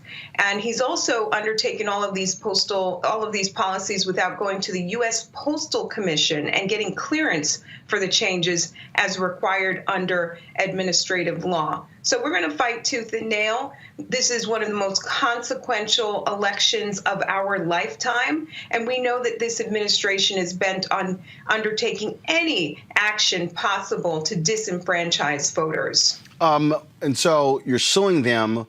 What do you want to achieve? What remedy do you want the court to put into place? Because he's already said, the Speaker Nancy Pelosi, that he has halted the changes until after the election. Yeah, that falls flat with us. It rings hollow.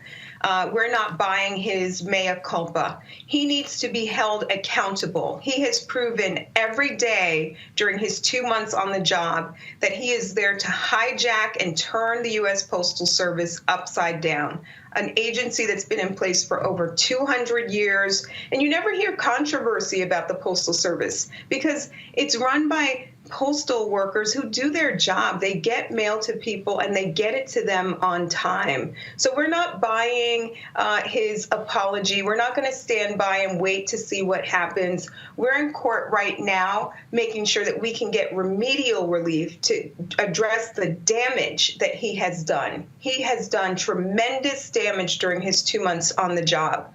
We run a program called Election Protection. It's anchored by the 866 Our Vote Vote hotline. And Roland, over the last few weeks, we have heard from thousands of voters who've said, you know what? I requested my absentee ballot weeks ago and it hasn't gotten here. It's election day. What should I do?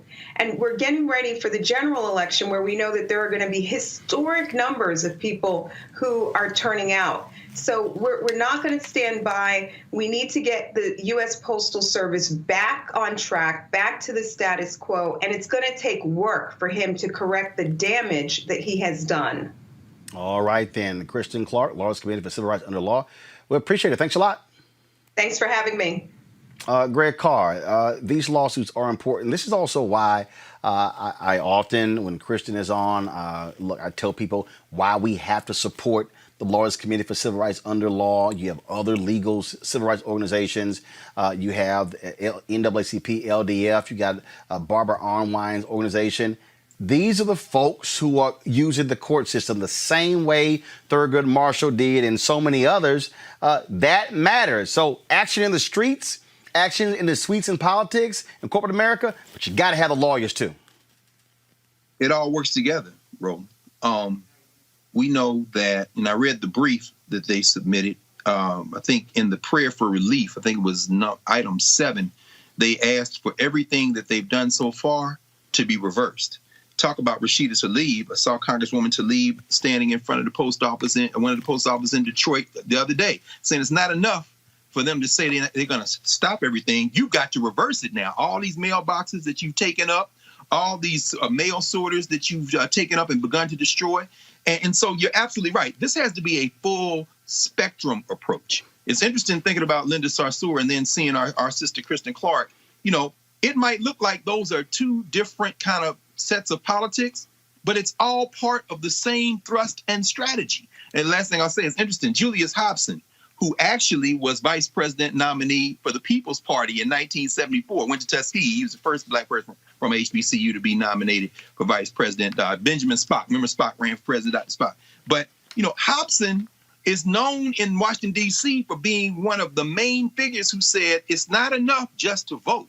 You got to get in the streets and back those people in electoral politics with street action. And then you got to have lawyers in place for when they try to arrest you. So all of this works together. They are going to steal this election unless everybody plays their position. The lawyers like Kristen, the folks in the street, electoral it all works together. Because believe me, that's what their team is doing. They're all working together. Reese, it is going to be a battle. And I keep telling people, and you heard Michelle Obama modify her when they go high, when they go low, we go high. Let's just be honest. She modified that thing a couple nights ago because of how Trump and his folks have operated in the last 3 years. Yeah, and I'm still going lower than what Michelle said. I said, when they go low, I'm going to punch them in the face. But I do respect that First Lady Michelle Obama can't go as far as I would go. But this is an all-hands-on-deck situation. I definitely applaud the work that Kristen Clark is doing in her organization. You have different states' attorney generals that are stepping up to the plate. Congress is starting to put a little bit more pressure, and specifically the Democrats in Congress, let's be clear, is starting to put a little bit more pressure on it. But the one good thing about this obstruction and this voter suppression is that we all know it's happening. They've given us enough time to make a voting plan A, as you know, Erica has been really beating that drum about making a voting plan, but they've given us enough time to know that we have to have a voting plan A, a plan B, a plan C, and a plan D. And so that is the power of knowing indisputably what we're up against. You know, I don't know if it's enough time to reverse the damage that they've done to the U.S. Postal Service. I think that they're going to have to, just to some degree, undo some of that damage, because it's not just impacting absentee ballots, it's impacting our actual economic flow and people's livelihoods in terms of being able to get their medication. So I do think that we have a battle on hands, but you know, it's going to take all of us getting involved and making sure ultimately that they do not succeed in suppressing the vote in the way that they want to. Erica. Yeah, this is a buffet for everybody, this operation of voter suppression. And while Kristen, you were talking with Kristen, I was on Twitter and actually had retweeted something that she had tweeted out moments before she came on to talk with you, Roland, and that was specifically around now postal employees are getting a memo saying, listen, if you don't talk to the press, and then be very suspicious of folks who are customers that are asking a series of questions. So it is that same type of paranoia. It is that projection, that whole really regime presence that has really trickled down, and they're funneling it down into all of these different levels of service. And so I think that people are really seeing, particularly folks that are in rural community, our Native brothers and sisters that are on reservations, but particularly people that have not been subject to voter suppression before, that this is an equal opportunity for all, and people are seeing how it's interrupting their days. We saw, photographs of, a mailroom in which there was still mail that had not yet been delivered since August the 7th.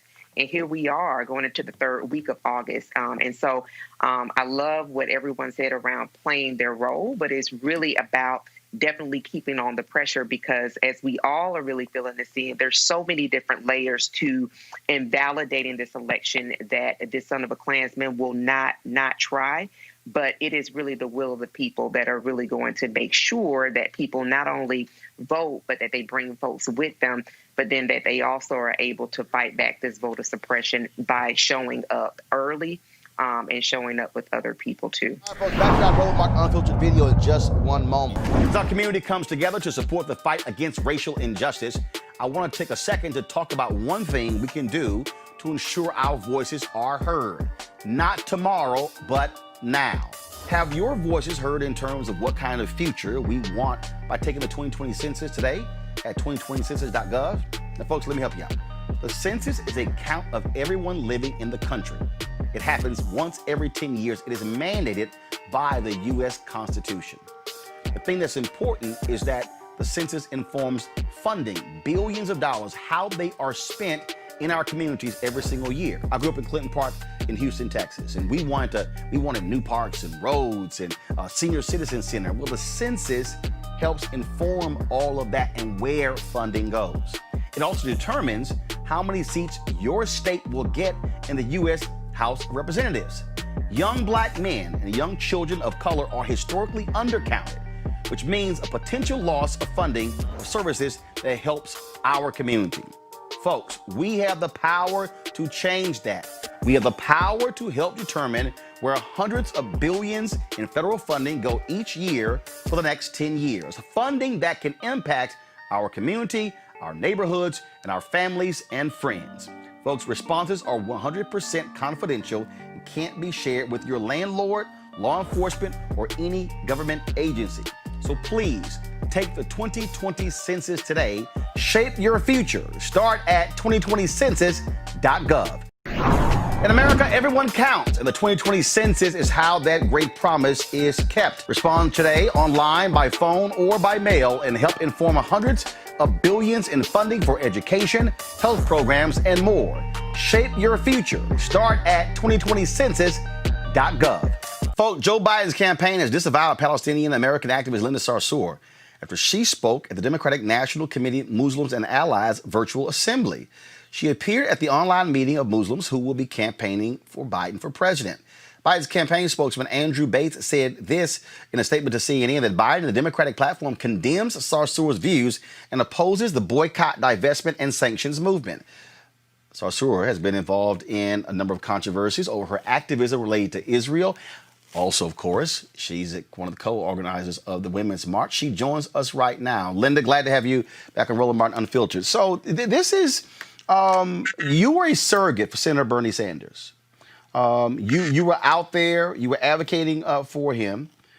This particular event, were you invited to participate in this event? And did that come from activists? It come from the party? Thank you so much, Roland, for having me here today. What's really interesting about this particular controversy that I'm in, Roland, and you followed many of my controversies, is that it was unprovoked. Nothing actually happened. Not only was I a former surrogate for the Bernie Sanders campaign, I am an official delegate to the DNC. I am a delegate from the great state of New York. There was a Muslim delegate assembly, which means that all Muslim delegates are invited to it. I was asked by Muslim leaders and delegates at this event to speak. And one of the reasons why I was invited to speak is because to give legitimacy and credibility to the position that I hold, which many Muslim Americans and Arab Americans hold. There is not much enthusiasm in our community around Joe Biden. But as you know, I have been putting forth this framework that Joe Biden is the best opponent for us to have in the White House and that we cannot defeat fascism. We have to defeat fascism, which is why I'm going to put my vote on Joe Biden. So this thing came out like you just jumped up like you jumped up on the stage. So you're saying you have credentials. Oh, I am a credentialed DNC delegate. I was formally invited to speak on this Muslim assembly. I didn't protest. And in fact, Roland, the actual entire assembly situation is actually a video on the DNC website, and you can watch it. And in fact, you would laugh because you know me very well. I was actually quite bland and out of character. I didn't even mention Israel. I didn't say BDS. I didn't say anything. I didn't talk about Palestine. All I said was the Muslim Americans are swing voters. We are not a monolithic community. We are people who care about more than just national security and Palestine and Israel and foreign policy. We are actually a community that cares about healthcare and education and infrastructure and jobs and the economy. And that is really it. I was so out of character. It's like I'm damned if I do, damned if I don't. I'm minding my own business, Roland, as you know. I moved with our dear sister, Tamika Mallory, to Louisville, Kentucky. I wake up in the morning yesterday to find this controversy. And here I am, not ignoring national politics, really putting my mind on something that I believe deeply in, which is to get justice for Breonna Taylor.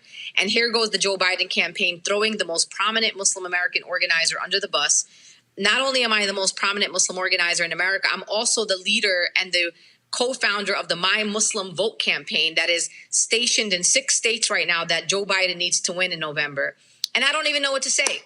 A white spokesperson, Roland Martin, was coward to the right-wing media, coward to the Republicans, literally. The original drama came from Borgen, who you know is a senior advisor to the Trump campaign. He's the one that was like, oh my God, Linda's speaking at the DNC. And immediately the Biden campaign cowered to the right wing and went to answer. And when they disavow my views, which is what they said they condemned my views, not from what I said at the DNC, just in general.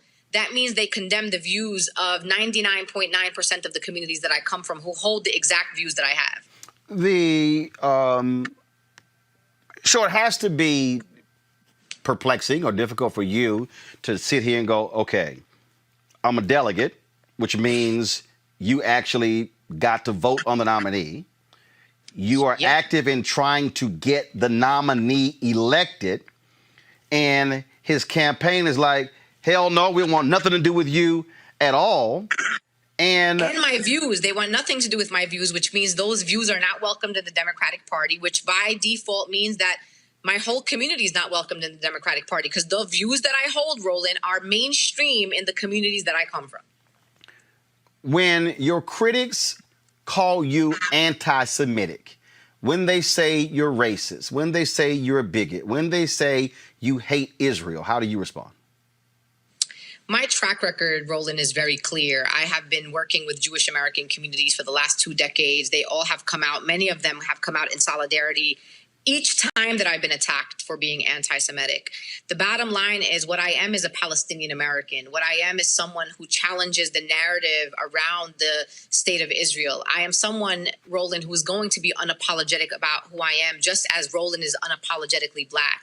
I do not have to change who I am, change my views to appease anyone. And I don't actually require anybody else to do the same. So when I'm being called anti-Semitic, it's actually quite antithetical to everything that I am. And you know me very well. I'm a person where there is an injustice. That is where I am. I have raised money for desecrated Jewish cemeteries. I have stood in solidarity with Jewish communities.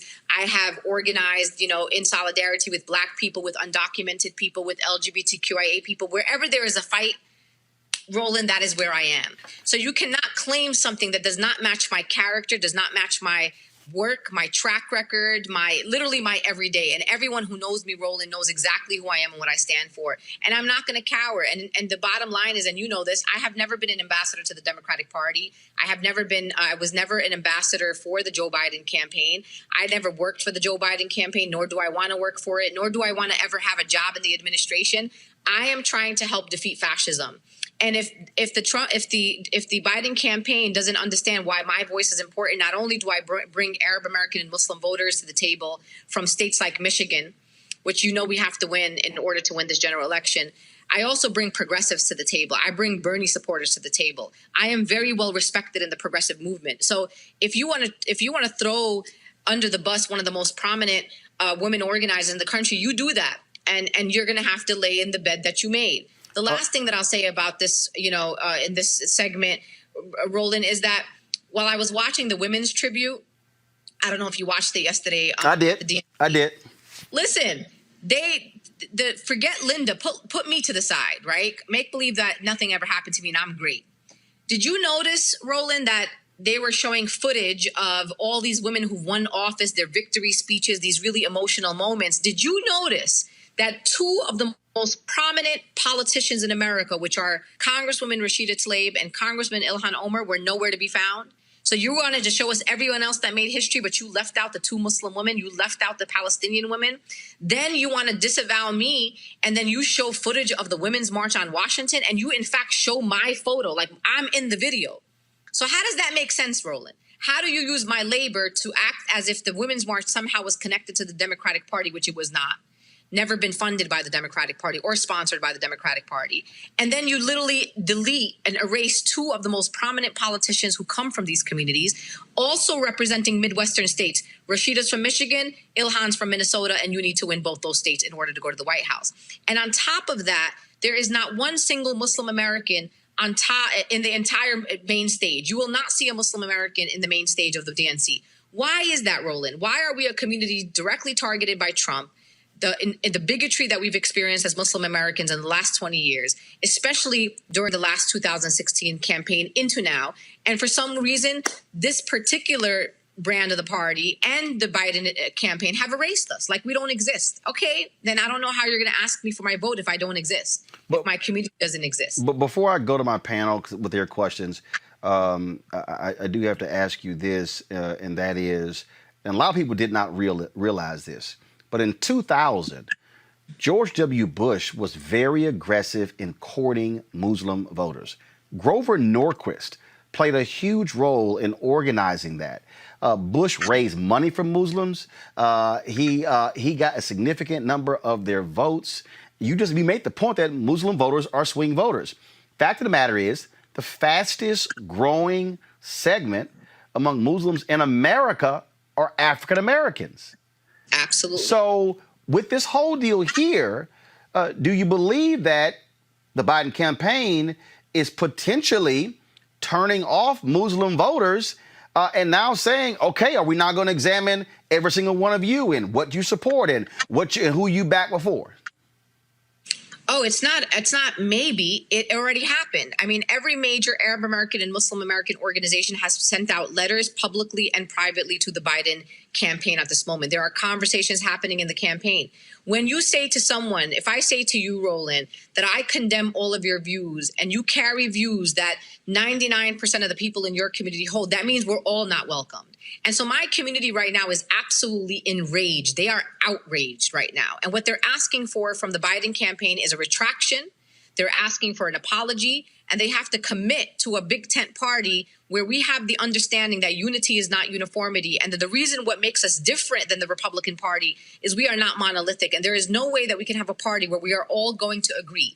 And if my views and the views of my community are not welcomed in the Democratic Party is not going to be a successful party. Muslim Americans are swing voters in Michigan, in Pennsylvania, in Virginia, in Florida, and in Texas, and in Minnesota. Ilhan Omar represents the city of Minneapolis. And right now we just saw a poll that came out where Donald Trump and Biden are literally tied in a place like Minnesota, and Biden is only ahead of Trump by 3% in the state of Michigan. We cannot repeat 2016 over. So my community right now is outraged. I'm going to still tell my community, look, we got to defeat fascism, but I cannot convince people and do the work and the dirty work of the Biden campaign. They have to step up. They have to say they made a mistake, and they have to apologize. And then hopefully my community will come around after that. Question first off, Erica. Yes, great speaking with you, Linda. This is Erica. And my question for you is, prior to this happening, what was the temperature of Muslim Americans and folks that you reached out to prior to this and then post? I appreciate that, Erica. To be quite honest with you, lots of people in the Muslim American and Arab American communities have specific things that they care about, in addition to issues that other people care about, like health care, et cetera. Majority of Muslim Americans support Medicare for all. Biden does not support Medicare for all. A majority of Muslim Americans want to abolish agencies like ICE, which were created after 9/11, really to target Muslims and those that were perceived to be terrorist threats, and they want to abolish ICE. Biden does not support that.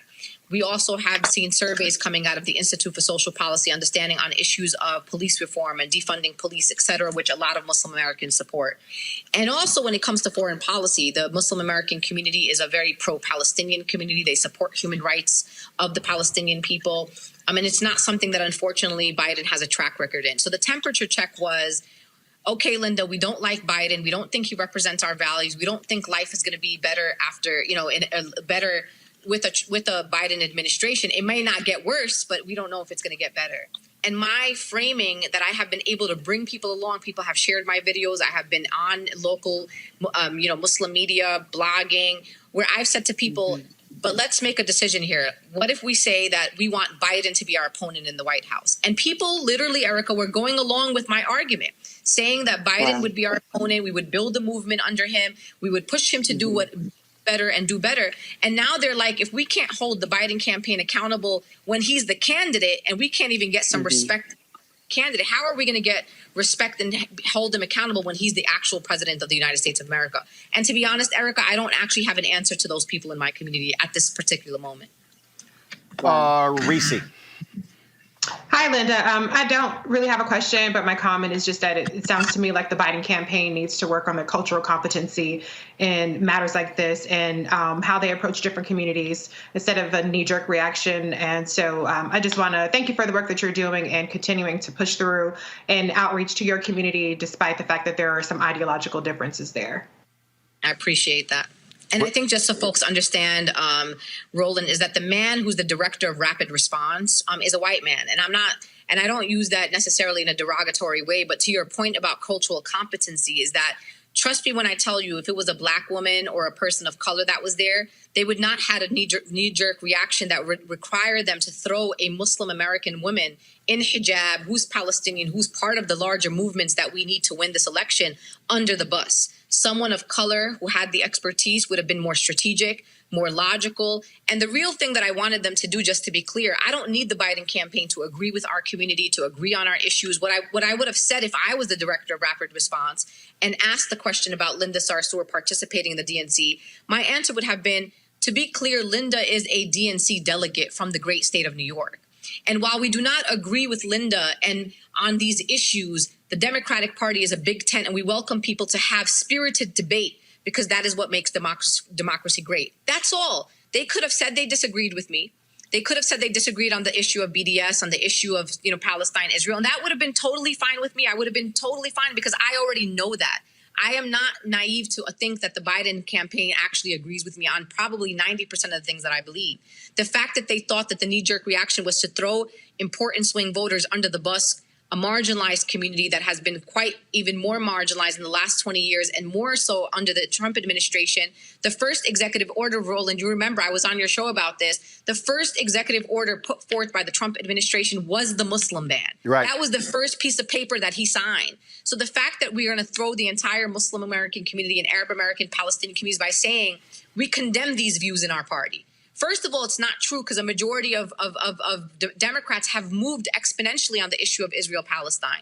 And they have also, many in the Democratic Socialists and a lot in the progressive wing of the party have embraced the boycott, divestment, sanctions movement as a nonviolent movement to resist the human rights violations that the state of Israel commits against Palestinians. So the Democratic Party needs to catch up with us. I'm not trying to catch up with the Democratic Party because they're 20 years behind me. And so the question is, can they do that in a very short period of time so we could win this damn election and defeat this damn fascist in the White House? Greg Carr. Thank you, Roland. And thank you, Sister Linda, particularly in this moment for relocating to Louisville, you and Sister Tamika. My young brother, Sean Ali Waddell, who's down there, who's a Howard student. I know he's been down there with y'all. He's telling me he loved it so much. And I saw Nick came down last week with you all, Nick Cannon. So thank you on behalf of all of us who are fighting for freedom. I'm going to try to talk and ask you this question as if there are no cameras. So we know there's a different conversation when cameras, right? But pragmatically, this fear-driven Democratic Party still trying to chase those 3 imaginary Trump voters. Whatever you do, whatever you do, they're going to hang the Muslims, hang the black, hang everybody on them anyway. So, and I love the way you frame this. You know, he's the best opponent to have in the White House. You know, when they don't roll it back, because it looks like they really are trying to replicate 2016. You know, when they don't roll this back, what do we need to do to prevent any more erosion so that we don't end up with this fascist in the White House? I mean, I don't know that you're prepared to be able to have that kind of conversation with us now here, but what's the step when they don't? Because that wasn't an accident, just like leaving Ilhan and Rashida and them out. That's no accident. They're chasing them imaginary white voters who will never vote for them. So what's the strategy if they don't, when they don't roll it back? Don't apologize. I mean, the bottom line here is they're going to have to reap what they sow, and they also have to lay in the bed that they made. But it's also bigger than the myself and my communities. What I've been telling folks, and it's a strategy that I hope works, it may work, it may not work. I said, listen, you may not be enthusiastic about Joe Biden being your president, but you know this and I know this. There are young black people across this country running for office, running for congressional seats. We have people of color and immigrants and women right now who also need to win those races in November. We have an opportunity, as you know, in a place like South Carolina for Jamie Harrison to take out Lindsey Graham. Like, we really have a lot of great races that we need to be focusing on. So what I'm telling a lot of people in my community, I said, listen, find a local candidate that really inspires you, someone that really aligns with your values and principles. Knock those doors, do the text messages, do whatever it is that you need to do, donate the money. And what I hope happens is that it trickles from the bottom up. If we can get higher voter turnout around some of these candidacies in these important swing states, that may mean that when you go to the polls, we hope that people are voting up and down the ballot. So not only do they vote for the candidate that they love, but they're also saying, well, my candidate is on this party line. Maybe I should just go up and down the ballot, which is what I'm saying to people. That is one strategy that I'm holding. I don't know if it's going to work. I do think that the Biden administration has to apologize to Muslim and Arab American communities, only because, number one, it's the right thing to do, but also because we are swing voters. Like the state of Michigan, Roland knows this very well. It's home to the highest concentration of Muslim American voters in the entire country. We have large populations in California, in New York, and they are more than the one in Michigan, but Michigan is the most highly concentrated. You cannot win an election without Michigan. You don't need New York. You don't need California. You cannot win a race without Minnesota. You can't win a race without Virginia and Pennsylvania and North Carolina and Florida. And this is where our community is concentrated. We are a very diverse community. People in my community don't look just like me. We are South Asian. We are Arab American, Southeast Asian. We're African American. We are African immigrants. We are literally represent the globe. And the campaign just snubbed us. And so the question is, are we a community that is only about acceptance, or are we also about respect? We have self-respect. And our community right now is waiting, and they have been demanding. They wrote public letters. The campaign knows how outraged our community leaders are right now. And these are the people that are supposed to move the people. And as a leader of the My Muslim Vote campaign, it's going to be I was already an uphill battle, and the mountain was already high for me to climb. And now the mountain just got really slippery. Somebody just dumped a bucket of soap on the mountain, and I have to figure out how to get to the top. And that is what the this campaign has done. Just made our work just much harder than it already is. Linda Sarsour, we certainly appreciate you joining us to give your perspective on this issue. Thanks a lot.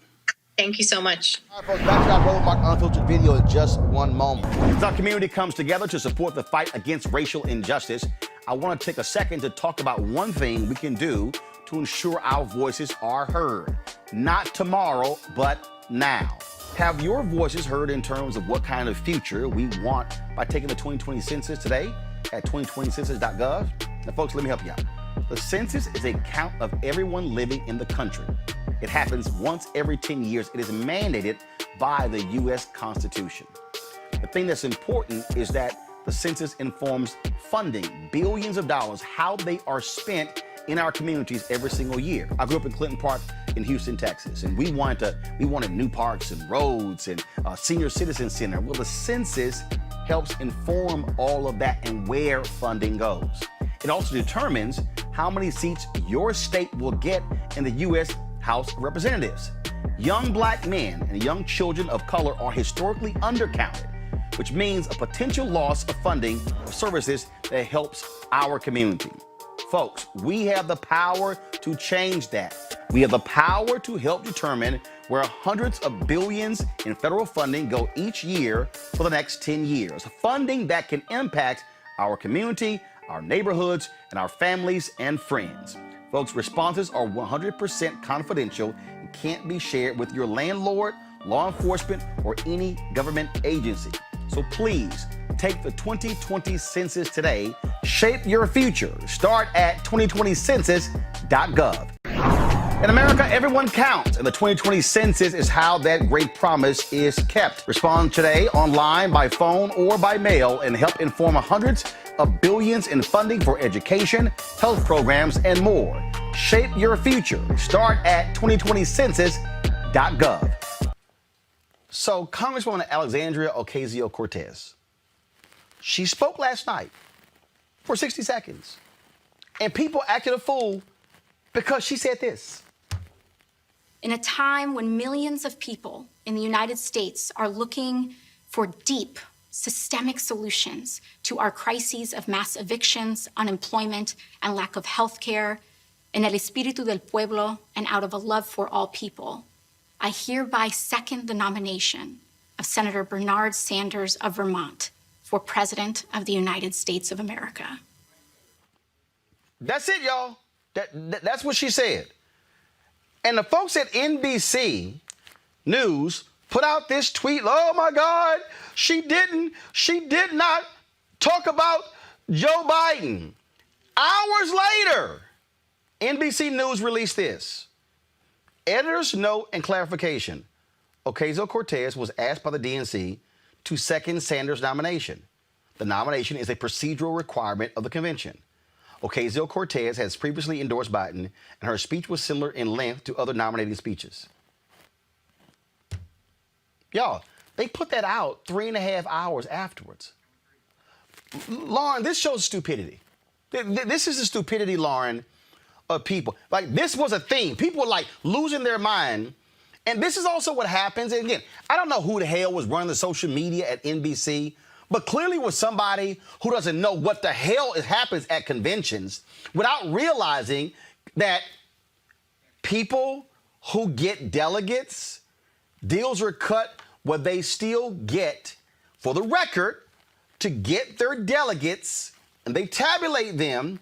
And typically what happens is, after the first ballot, there typically is somebody to say, I call to make it unanimous. Then the delegates vote. They make it unanimous who the nominee is. This shows the stupidity of people who are always trying to find something. Oh, my God, Ocasio-Cortez, she didn't talk about Joe Biden. Yeah, well, I mean, we do live in a world where our technology, our social media technology rewards people who come up with a bombastic get, so obviously I know there was a discussion at Twitter about removing the like button, and that may have been in part because that has motivated people to post things that are not true before verification, post false information, post information that they have no expertise in, all for the attention of the retweet and the like button. I mean, so I think a lot of what drives these little silly moments of, wanting to sort of run to social media and post something and the excitement of it, and it's inaccurate, and then you get embarrassed later on. And we've seen many very interesting examples, side-by-sides, where, somebody has sent something out 2 years ago and then they contradicted. I remember the Sean King example recently where he had just, basically wrote the opposite of something. And that's what social media, I think, drives a lot of people to do. Unfortunately, it impacts what is, generally considered to be, legacy journalism, which is supposed to be built on fact checking and being careful about what you put out there. But, unfortunately, legacy journalist organizations are trying to keep up with everybody on Twitter who's just putting stuff out there. So it's just it's a race to the bottom, and the casualty is accuracy. Anytime you have speed and you have complicated information, the casualty will always be accuracy. But it's just basic. It's just so basic, Robert. And these people, again, they act a fool. They get all upset and like, oh my God, how dare you? And and what she does is she said, y'all, this is what it was. And again, people, it's like they're so quick to try to find the gotcha moment. This is where credible people have to go, can y'all calm down? This is what's going on. I had to do that about 3 or 4 times last night where people were like, oh my God, I don't understand what's going on. Like, this makes no sense. And I'm probably, because y'all probably don't even pay attention to this stuff all the time. So chill.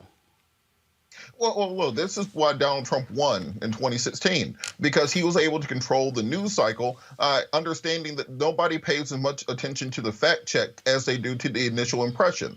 What they were trying to do, look, the convention was pretty boring. They were up against LeBron in the first round of the playoffs.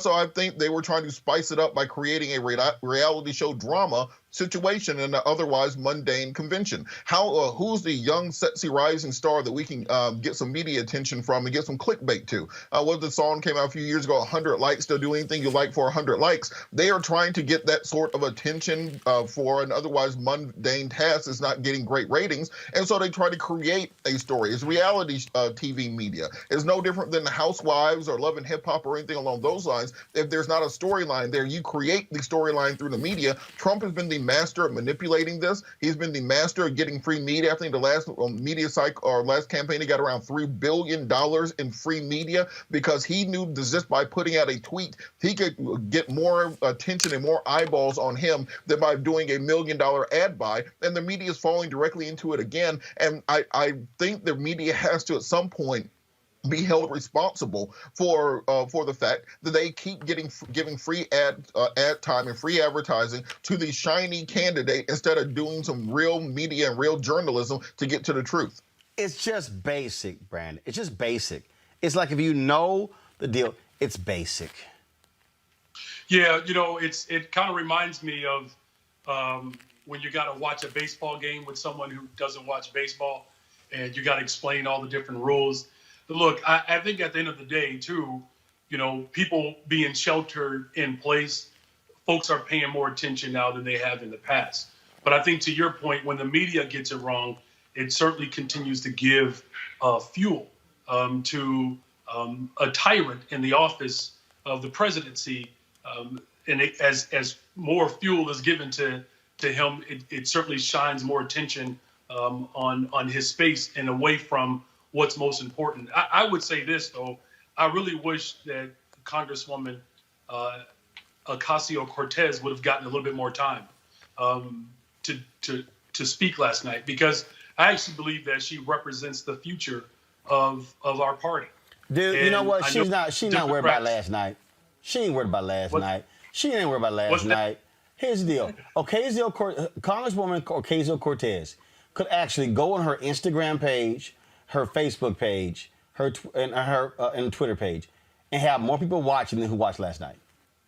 No, look, I don't disagree with that. What I'm saying, though, is it's not just embracing her style.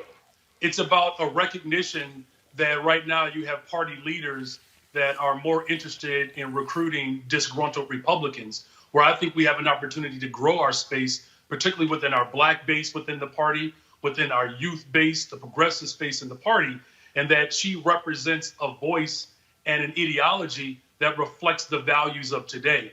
Look, the people not understanding, certain parliamentary or convention rules, yeah, that's frustrating. And it's also more frustrating when the media gets it wrong. But what I would say, just to offer some perspective, that where the party needs to continue to go and grow, that wave has swept through this country. No, actually, it's just one example of that. No, but it's not. It's not. And this is where I'm going to push back on you on that one. Here's the deal that Democrats have to understand and accept. Every district in the nation is not the same as her district. The reality is this. The Democrats took control of the House in 2018, not because of these super progressive districts. They actually took control because of moderate districts. For instance, Congresswoman Lucy McBath barely won her district. She beat Karen Handel. Right now, they're running neck and neck. That district is not a super progressive district. The district in Georgia, same, Sanford Bishop, same thing, not super progressive. So a Sanford Bishop has to take different positions because of his district than Congressman John Lewis did, or even David Scott or Hank Johnson in theirs. And so we have to, I think we make a mistake that, first of all, congressional districts are 700,000 people, okay? So the reality is Ocasio-Cortez represents, there's a constituency that is far left progressive, no doubt. But Democrats cannot have a majority if they only appeal to the Ocasio-Cortezes of the world. They have to have far left and moderate or centrist Democrats, because you have to win based upon the contours of your congressional district or your state. Yeah, but Roland, Casey in Pennsylvania has to run a totally different race than Harris or Feinstein in California. It's just, they're different. But Roland, you don't have to be progressive or be labeled as a progressive to advocate for Medicare for all. No, I understand that. I understand that. But what I think that's what I'm saying, though. I'm not saying that left versus right. I'm saying that the message of Medicare for all, fully funding our public schools, creating opportunities so people can actually make a livable wage, making sure that people like Jeff Bezos, who are paying the same tax rate as individuals seeking unemployment. That's what I'm saying. But here's the deal, though. You can't. But you actually can't have everyone saying Medicare for all when the very unions that support Democrats were the ones who were saying to Warren and Harris and Sanders, "Yo, back the hell up," because we fought hard for those benefits. See, this is the struggle, Robert, that I think that again, as I look at the Democratic Party, the reality is this. The Democratic Party has a much larger tent than the Republican Party. Democrats got to keep a whole bunch of people happy to win. Republicans, you're either right or far right, that you so right you come back left. I mean, that's the deal. And so the Republicans have it much easier in the Democratic Party because the Democratic Party has an Ocasio-Cortez and a Joe Manchin and a Casey and a Bishop and a McBath in the same district. The right, Jordan, Rubio, Cornyn, I mean, you pretty much know what they said. That's the difference here. And I think a lot of people don't understand those distinctions of why you got to have this mix of people who are speaking on the Democratic side. All right, folks, back to that Roland Mark Unfiltered video in just one moment. As our community comes together to support the fight against racial injustice, I want to take a second to talk about one thing we can do to ensure our voices are heard. Not tomorrow, but now. Have your voices heard in terms of what kind of future we want by taking the 2020 census today at 2020census.gov? Now, folks, let me help you out. The census is a count of everyone living in the country. It happens once every 10 years. It is mandated by the U.S. Constitution. The thing that's important is that the census informs funding, billions of dollars, how they are spent in our communities every single year. I grew up in Clinton Park in Houston, Texas, and we wanted new parks and roads and a senior citizen center. Well, the census helps inform all of that and where funding goes. It also determines how many seats your state will get in the U.S. House of Representatives. Young black men and young children of color are historically undercounted, which means a potential loss of funding for services that helps our community. Folks, we have the power to change that. We have the power to help determine where hundreds of billions in federal funding go each year for the next 10 years. Funding that can impact our community, our neighborhoods, and our families and friends. Folks, responses are 100% confidential and can't be shared with your landlord, law enforcement, or any government agency. So please take the 2020 census today. Shape your future. Start at 2020census.gov.